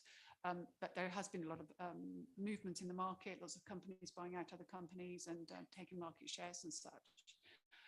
Our response to that has been this dynamic purchasing system. It's a lot more robust. It's anyone that joins it has to not just sign up to a number of standards around technical side of it, but operation and maintenance, service level agreements, how to deal with issues of breach or contract takeover between different companies. And we will use that as much as we can to call to call companies to account. It is not a particular problem to Oxford, it's UK wide and I think probably internationally as well, but we hope that using those sorts of measures will help. And we've also put together contract management services, which we've trialled with Oxford Direct Services to see how that might look as a shape to ensure that we have a consistent dialogue with suppliers and boost performance. And we saw a marked improvement in performance through that trial, which is fantastic. So there are moves to try and shore that up. So, I mean, on private hire, we obviously started work a long time ago with the black cab fleet and incentivized through using funds that we'd sort of secured from government to incentivize the take up of the first electric taxis here in Oxford. You're absolutely right. The private hire is sort of is now come forward as a challenge also in respect to the zero emission zone, and looking at how that is managed, since it's arguable that taxis, black cab taxis, have already got a carve out for the ZEZ until 2025, since we've set a trajectory that they will need to be electric by that time. But the infrastructure that we're putting in place will provide for private hire as well. And as the strategy itself notes, I mean, these vehicles are going to be very high mileage vehicles, big users, and bluntly profitable from any EV infrastructure suppliers perspective. I mean, the more DPD vans, cabs, private hire vehicles, etc., that we can have charging, the sort of the better the income flow. So they're very much in scope. Thank you. Altaf, I saw you waving. Is anyone else in the queue? Okay, a couple of points. I'll come to Altaf then. Charging, I know this report talks about the electric vehicle charging or charging points. What the point I think earlier was made about the consultation and the BME community's response to it. My own understanding as community person is there are huge number of community people still not fully on board with the shift of the city towards reducing the other cars and introducing the electric vehicles or the bicycles or scooters or whatever. So I think with this infrastructure, there is also a need to have a greater awareness and education through the community's hubs, and trying to engage those people who are not fully engaged. So taking them on board in a way, so you only can make a difference once your population is on the board and trying to use and do what the city council policy is. On the other point, I think already been said about the affordability and this time, difficult time, people living costs going up. At the moment, on one side, we have this ZEZ and the restriction coming to the city. Or on the other hand, if you try to jump on the bus, previously buses were having joint ticketing and you could have the return ticket. That's no longer available. So that means where I was paying about £2.50 coming a day or return, now I'm paying £4.50 because I have to buy day pass and only can go on specific bus. So there are multiple things where I think we needed to address going forward. On the taxi point, I know Mish said there is quite a long work being done with the Hackney, but not with the private hire. But because the city council political policy is not the official policy, it's politics, because the politician decide this policy, having this two-tier of the keeping the regulated Hackney carriage and private hire, where the rest of districts in the county have deregulated and their more emphasis is on the emission reducing. The lowest emission vehicle you bring, the less fee you pay. That doesn't matter whether it's a Hackney or private hire, because they don't have the limit on that. But where the city got the limit, obviously they've been working and concentrating only Hackney, but there are far too many. Maybe Hackneys are 110, 11 plates, but there are about nearly 1,000 private hire working. So in a way, it's quite a big challenge to deal 1,000 cars than 100 cars. So those thousands working in the city day in, day out. Thanks. I'll perhaps start with the first couple of points and then maybe hand over to you guys for the details of the differences between Hackney and the way we're treating Hackney and private hire. So yeah, absolutely, we need to engage all the communities in the city to get them on board with this. And I think the comms around this and outreach and engagement will be really, really important to explain to people why we're doing this. We're not just doing it to annoy people or make them buy new cars. It's for the very good reasons of dealing with our carbon emissions and for dealing with our air quality. So we'll take that on board.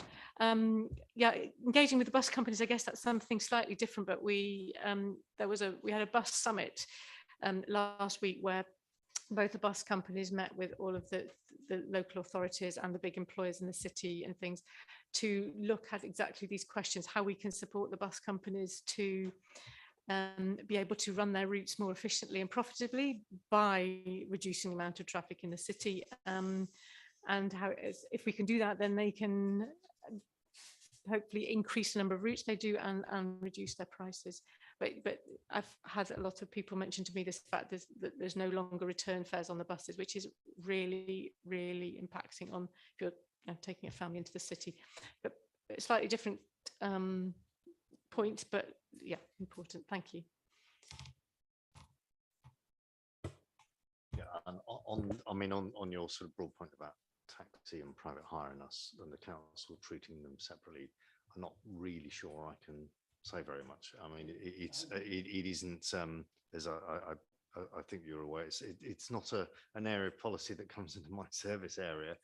It is a decision that the council has made. I would just sort of restate that we need all, you know, we need to facilitate all vehicle users, but particularly people whose job is involved, involves driving around. We need to think about them centrally in the way that we deployed the EV infrastructure. And so they form a very important part of the strategy. And so, you know, we will be very cognizant, as you rightly said, that there are many more private hire drivers than there are Hackney cab drivers, and ensure that they are properly provided for. If I could just let you know that when we put the consultation out, we also put it out through licensing. So we went to all drivers, whether private hire or Hackney, in the city. So they all had an opportunity to see and respond to the consultation. Okay, thank you. Right, I think we should make some recommendations. Who would like to put things forward as formal recommendations? I have some waving hands from anyone with something to put forward. Please go ahead. This was actually something I sort of forgot to mention earlier, but it was going to be a recommendation anyway. But could there be a recommendation around looking into whether large developments could have a requirement that they have electric charging spaces for car clubs specifically?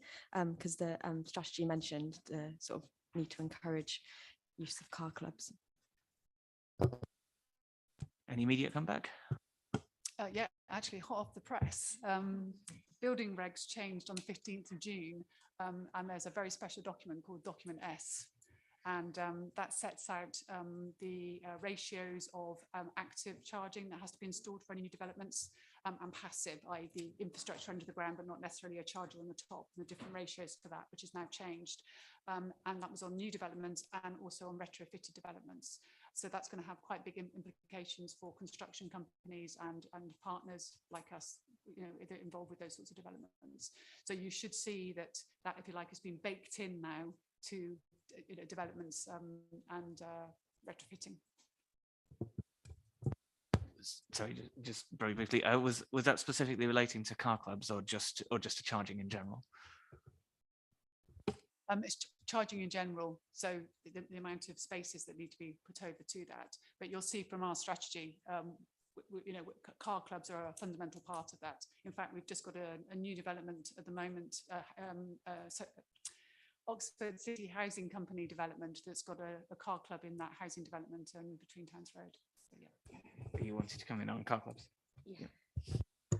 Yeah, sorry. I was just going to say that I think that's a good point. I think, you know, I think we've all been on planning committee at various points, and that's often something that comes before committee and is often the case in developments, but will probably be worth feeding into the local plan process rather than this strategy. And then if it goes in the local plan would go, is that kind of how the way around things work? So, you know, I agree, but yeah. Yeah, I guess I was gonna say, I mean, if when it gets to the local plan point of view, but I didn't know if it was worth putting it in here so it's sort of on people's radar. I don't know exactly what is the best option there. I would always err in the direction of recommending more rather than less. Yeah. And if the answer is we're going to keep this in mind and feed that into the local plan 2040, then great. Sorry, Chris, you're waving. Yeah, I think in light of the points that Chris raised earlier about this issue around hybrid, phasing out hybrid, my mind has gone blank, and the projections for EV take-up, I think it'd be useful to have a recommendation perhaps around reviewing those projections in light of that question of when that phase out is. Cool. Okay, so you got two proposed recommendations so far, that we should consider whether it would be appropriate for large developments to necessarily feature parking spaces allocated to car clubs, and to review the realism of our projections. Thank you. To review the realism of our projections at the front of the report regarding uptake rates. Everybody around the table broadly happy that those should go forwards? See people looking content or at least tired, which I guess is it's nearly the same. Okay, and anybody else want to advance any recommendations to go forwards? Okay, I would like to advance one, which is I'd like to suggest, I think we should phrase this quite loosely because I don't really want to be prescriptive. If I were to phrase a recommendation that we should develop strategy to incentivize that chargers are reliable and likely to be found in working order by drivers. And I'm aware that in some cases we have more levers than in others, but that we should explore what levers we do have and where they can appropriately be deployed so that there is a clear line of incentive to keep a charger in operational condition and not put people off adoption by hearing lots of horror stories from people saying, I drove to this one, it was broken, I drove to this one, it was broken, and then my car went out and then I got towed. You know, if we can avoid that story as much as possible, that seems good. I'll condense those 100 words into like 10, but you see what I mean. It's an exhortation to address the topic rather than to take a particular solution. Are people broadly happy with something along those lines? Okay, good. Fantastic. And does anybody have anything else they'd like to put forward? I see nothing, in which case we have a slate of 3 recommendations to double check our projections, to consider car club spaces relating to large developments, and to address the topic of reliability and servicing of chargers and the incentives therein. Is the committee happy to draw a line at that point? Looks like it. Fantastic. In which case we're done. Thank you all very much indeed. I don't know how many of you are also on the hook for cycle routes, which is the next agenda item. That's it. Well, thank you all very much, and let's move right on to what hopefully will be a very quick one on cycle routes. Yep. Sorry, hang on. Sorry, I'm getting a word in my ear.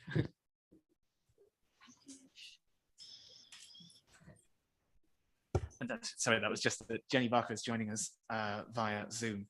Thank you very much for joining us. Thank you for sparing your time. Thank you. Please go ahead. Great. I was just going to say, I think I'm on my own for this one. Otherwise, so this is the county council gave us £1 million about 2 years ago to build 4 or upgrade 4. Well, a couple were new, a couple were sort of upgrading existing tracks to be off-road cycle routes. They gave these projects to us without having particularly spec'd them or scoped them in any detail at all. So when we came to doing that, we found that a couple of them were sort of impossible to do. So one of them was at Bolts Lane, on Bolts Lane Rec. I went and walked around it with the local football club, and there just wasn't space to put it and have the Sport England required 3 meters around the pitch, any football pitch. So that one, for example, we couldn't progress. So a couple of them, then, therefore, we couldn't progress for various reasons. So we have set officers to scope out where else could we spend this money, putting in useful off-road bits of cycle track that would, join up various areas. None of them in themselves were sort of complete routes, but they just, they joined up bits. So there you are. That's what these are. So we're asking permission to change the ones that we're doing. Can I ask you what happened to the Boundary Brook one? I didn't understand the language in the documents at all. It wasn't particularly well outlined what was changing. So that the Boundary Brook one is that's still going to be done. That one's still going to be done. So that is going to be making it wider, and it's the bit that connects up to you have to cross the road, but then it's going to go across Donington Rec and join onto Meadow Lane, which is a lovely off-road route as well. So the Donington Rec one, again, we went and walked around that with locals to see whether it was better to go sort of diagonally across to where the one gate was, or to go across the top and put in a new entry onto Meadow Lane, which will involve cutting down 1 or 2 trees, which will be replanted. For example, but that avoids having to, if the track had gone straight across the middle, it would have interrupted several football pitches and things that were there. So local consultation was done on that one. But the Boundary Book will be more of sort of an upgrade of the existing track. Cool. Thank you. Does anybody have questions to bring on cycle routes? Altaf. This Marston Road 140K crossing, is that by the Old Marston Road Co-op? That's by St Michael's School.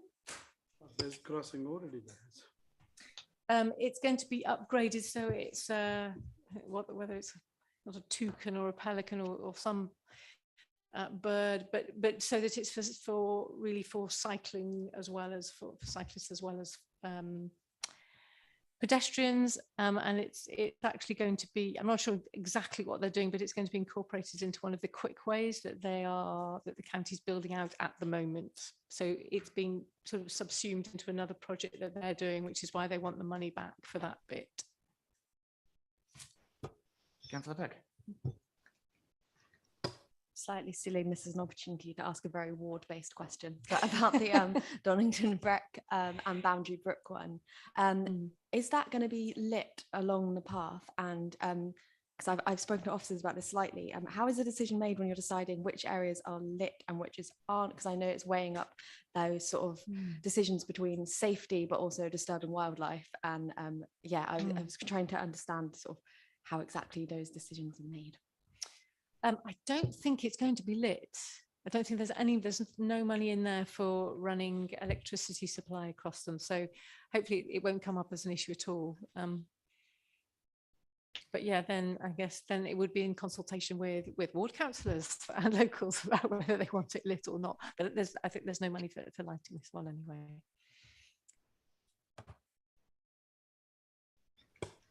Okay, so what's the scope of the Cuckoo Lane proposal? Because Cuckoo Lane is obviously very narrow when it's getting to the most interesting part of Headington. So I just wonder if it's actually going to manage to get there. Well, you know, where the shops are, that's what I mean. It's quite rural actually before you get to that point. So.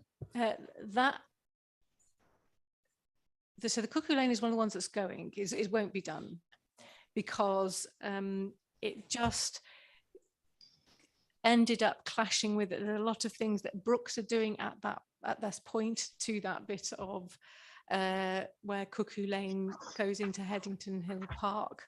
So that just got too complicated. This money's got to be spent by March next year, and it's just was going to be held up. There was no point of sort of putting something in there now that was going to be dug up by Brooks in 6 months' time. So we thought discretion would be the better part of valor there, and have withdrawn from that one as well. That's a good point. Yes, Nadine, please. Might be a cheeky questions, but is there any money is going to be involved in the roundabout at the plane to make it less dangerous? No, sadly, that would be lovely, wouldn't it? No, this was growth deal money that was very specifically for these particular routes. I mean, well, we've got permission to change a couple of the routes, but it was for providing off-road cycle routes. Let's hope they can find some other funding for improving safety at the plane in the not too distant future. Any more from any more? Looks like yes, please. Sorry. No. So the officer that's joined, it's not Doug, is it, who's worked these schemes up? Okay. No, that's right. Doug's actually on holiday at the moment, so I was here in case there are any questions, but I think you've very ably answered them all. Okay, thank you. I was going to say, do correct me if I've said anything that was wrong. Or... Can I propose the okay. Committee takes a vote of apology for disturbing your holiday?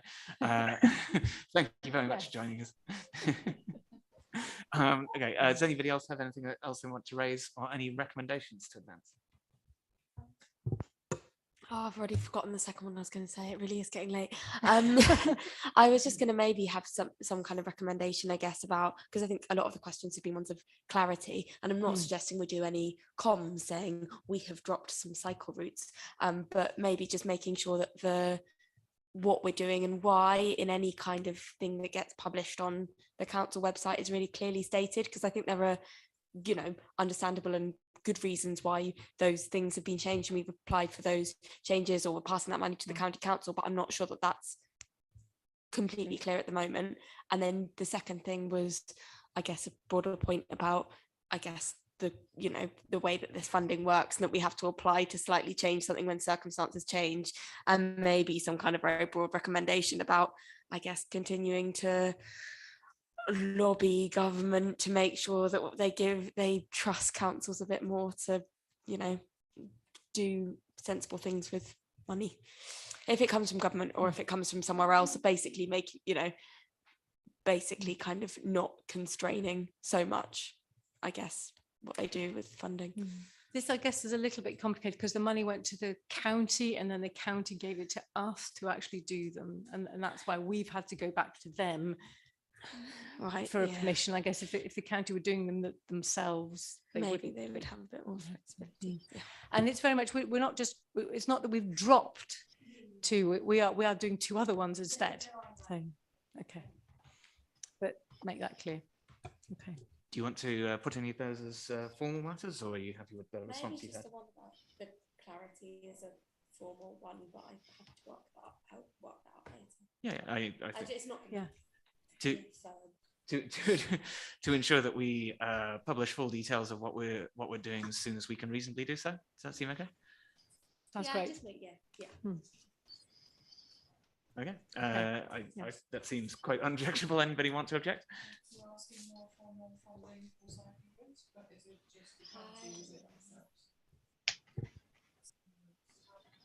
This county.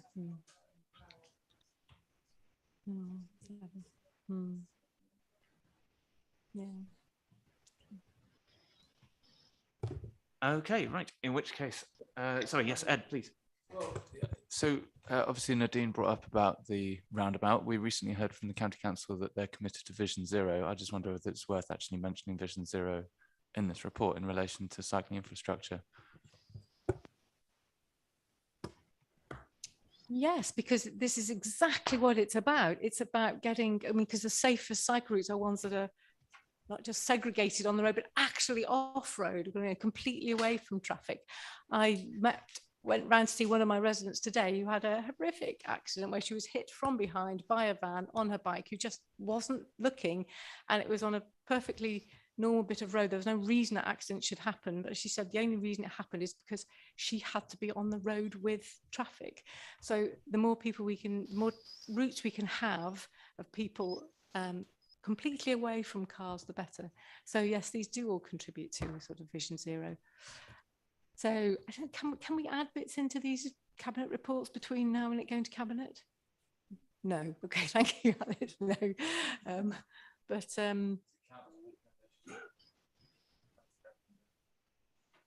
I mean, we can recommend anything we want, I suppose. But maybe you could wrap it up in when we're publicising what we're doing, that we're stressed that it's all about Vision Zero as well, or something.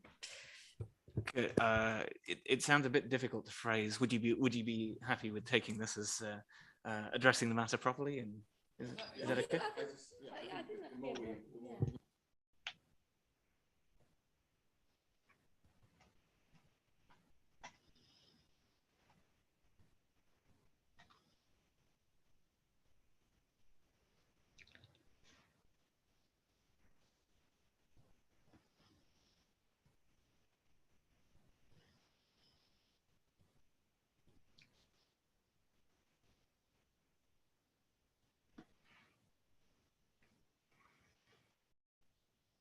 Can I say actually it's the reverse? Sorry.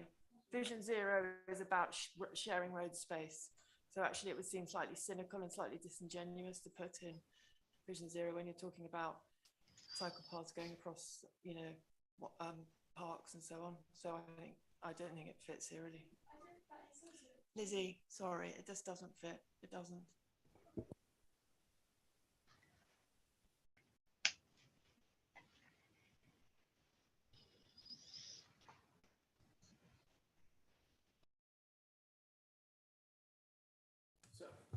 A little bit confused about that. So what you're saying is that the only infrastructure that's relevant to Vision Zero is that exists on highways that are shared by motor vehicles, and that any other infrastructure for cycling shouldn't be considered as being actively promoting the ideals of Vision Zero. Well, Vision Zero is about ensuring that there are no deaths on roads. Yeah. So, this is about cycle paths, which are obviously, as it is, they're protected and segregated anyway because they're off-road. So it's about being on-road or off-road. I mean, the amazing Warnford Lane cycle path that opened this morning, which is astonishing and fabulous, that is about Vision Zero. It has wands and it's giving a segregated protected area to bikes within a shared, you know, transport. I mean, you can say it's, you know, everything is about obviously protecting cyclists. There's no harm in saying that, but I'm just saying in terms of semantics, Vision Zero is about creating infrastructure, you know, within road space. How can we simplify this perhaps to just saying something along the lines of that in our public communications, we should prominently and frequently highlight the links to Vision Zero where appropriate. Would that seem sensible? Where appropriate is good, yeah. Where appropriate can do a lot of work there if it needs to. Yeah, love to do that. Okay, has that cut the knot on this one?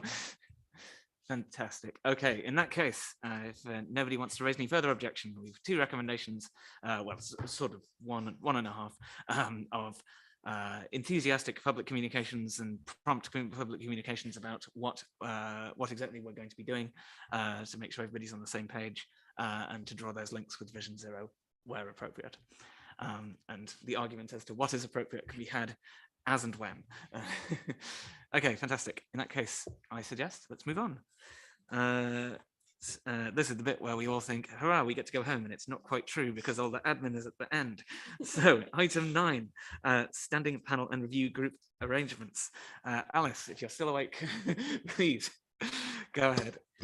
Thank you. So this paper is it asks the committee to agree standing panel and review group arrangements for the 2022-2023 municipal year. So at the June meeting, the committee, there was a suggestion to establish a climate and environment panel. So this report recommends that the committee formally establishes that panel, noting that the remit and scope will come to a future meeting. There's a recommendation to agree a chair or lead member for the panel, agree the membership level of 4 members, and invite nominations from political groups, which would be agreed at a future meeting. Similarly, the committee is asked to re-establish the budget review group, comprising the membership of the finance and performance panel, and noting the scope will also come to a future meeting. It's asked to agree that the chair of the finance panel will chair this review group, and the point of the review group is to sort of ensure good financial governance arrangements.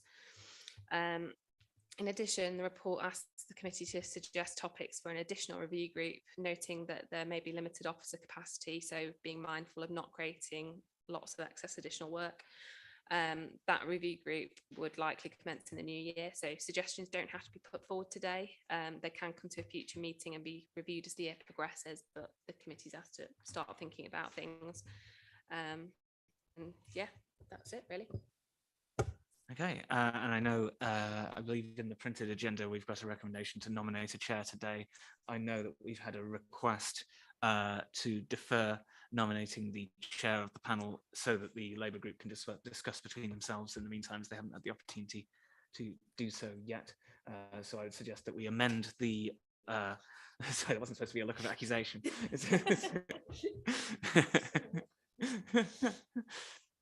Anyway. Yes, sorry. I mean, I'm happy to put it, but if you're putting it forward, then that's fine by me. Yes, yeah. No, I was just going to suggest that we agree to the suggest that we agree that there ought to be established a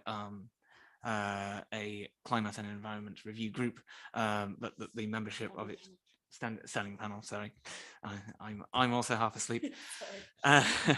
Standing panel, and that the membership, including the chairship, be decided at be brought to the next scrutiny committee rather than be decided at this one.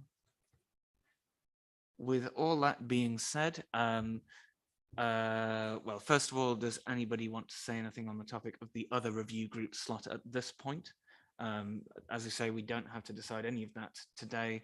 That can also be brought to the next scrutiny, and throwing in ideas and circulating ideas to the group in the meantime would be a very good way of doing that. But we can also bring things right now if we want to.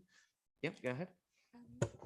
I had an idea around something to do with the COVID recovery work that the council's been doing. So there's been a lot of work going on about the inclusive recovery, and particularly in light of the cost of living crisis, which I think in some ways is born out of the COVID crisis as well. And a lot of the other things, like, for example, it came up in safeguarding the impacts of the COVID pandemic, and some of those are lingering. I thought that could be quite a topical and important thing for a review group to cover. But I'm also aware that, you know, we might need to consider things in balance in terms of officer capacity. But that was my suggestion. Cool. Anybody else want to bring anything forwards now? I don't propose we take any formal decisions on that now. I think we should just sort of hear that and think on that and then come back to the topic the next scrutiny. Anybody else want to bring anything up? Looks like a no.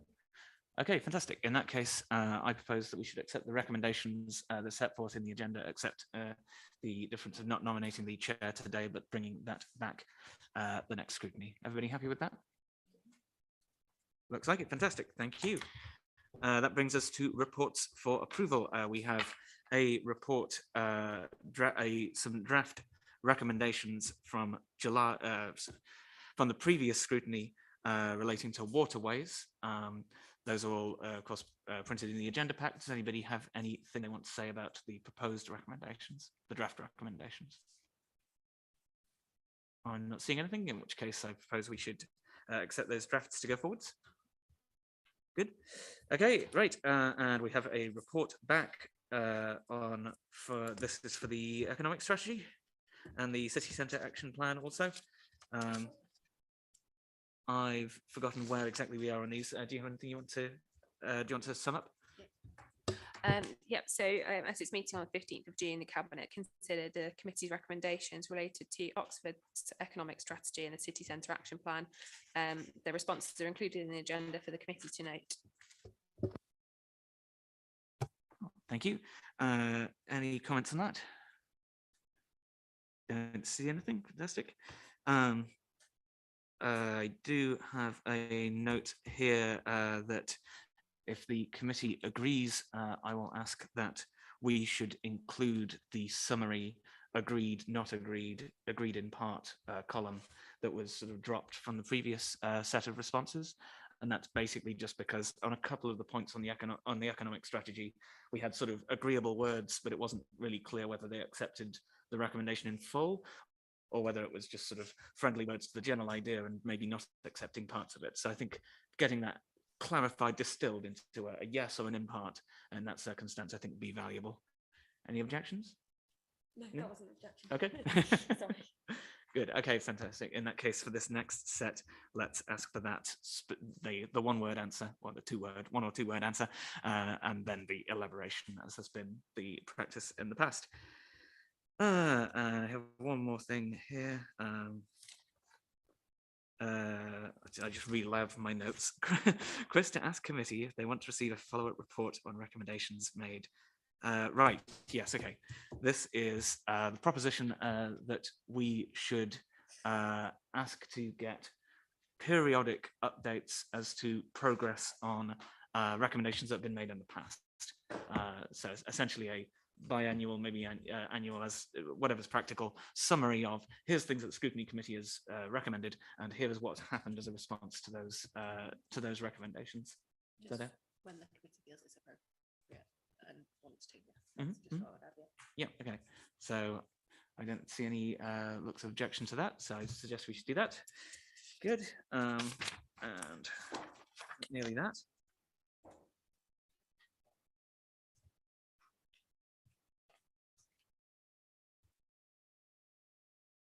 Is this already? Sorry, is this point already done? Or? No, shall I raise it? Yeah, do please. I don't know what it is. Then the other thing that I wanted to raise, I guess, in light of recommendations coming back or being reviewed, is when we review reports that come back to this committee every year, largely cabinet reports. So, for example, things like the procurement strategy, or but actually more in terms of things like I was thinking about the council tax reduction. It's not questionnaire, survey, consultation, there we go, that's the word, that there's a way we could look into whether there's a way to make sure that when those recommendations are picked up, whether there's any form of kind of institutional memory and that those recommendations get carried forward year by year. So for example, if they do change it one year or do accept the recommendation, that whether that is kind of carried forward into the next year. So bring them back on that schedule as well, if that makes sense. Feels like a thing that could be well integrated with the previous thing as well, doesn't it? So, yeah, cool. In which case I see nodding heads relating to that, I think, as well. So good, brilliant. Let's do that as recommended. And then finally, second to finally, we have a report back on a meeting of the companies panel with its new integration with the SJVG. Councillor Rowley, do you want to give us a quick update on what companies has been up to? Thank you, Chair. Sorry, I didn't actually spot this on the agenda, so I haven't exactly come prepared. But we did have one joint meeting with the shareholder, i.e. Cabinet, which I think went well. So there was ample opportunity for scrutiny members to participate as part of the meeting, and I think the format is very useful. A number of points were raised. We didn't make any formal recommendations, but I was reassured that what scrutiny members said had been taken on board and incorporated into the deliberations. Yeah, that is a way. It is a good way, I think, to hold Cabinet as shareholder to account. My apologies for not spotting this on the agenda, and if committee would like, I will bring a formal report to a brief report to the next meeting scrutiny committee. That sounds very sensible. I think we should agree that. Good. Okay. In that case, it really is the last item. Date of next meeting. This committee shall meet on the 2nd of August, as noted earlier, to look at the asset management and other reports as to be sorted out. Housing and homelessness will not meet on the 1st of September due to no business, but they are looking to meet on either the 6th or the 13th of October. And finance are due to meet on the 7th of July to look at the medium-term financial strategy, which, as you've seen the press release recently, has been kicked off at this point. And finally, the companies panel has a mistake on the agenda, and should say that the 28th of July will be the company's next meeting alongside the SJVG, as is now their norm. And that really is that. Everybody go and have tea. Thank you very much indeed for coming, and good evening.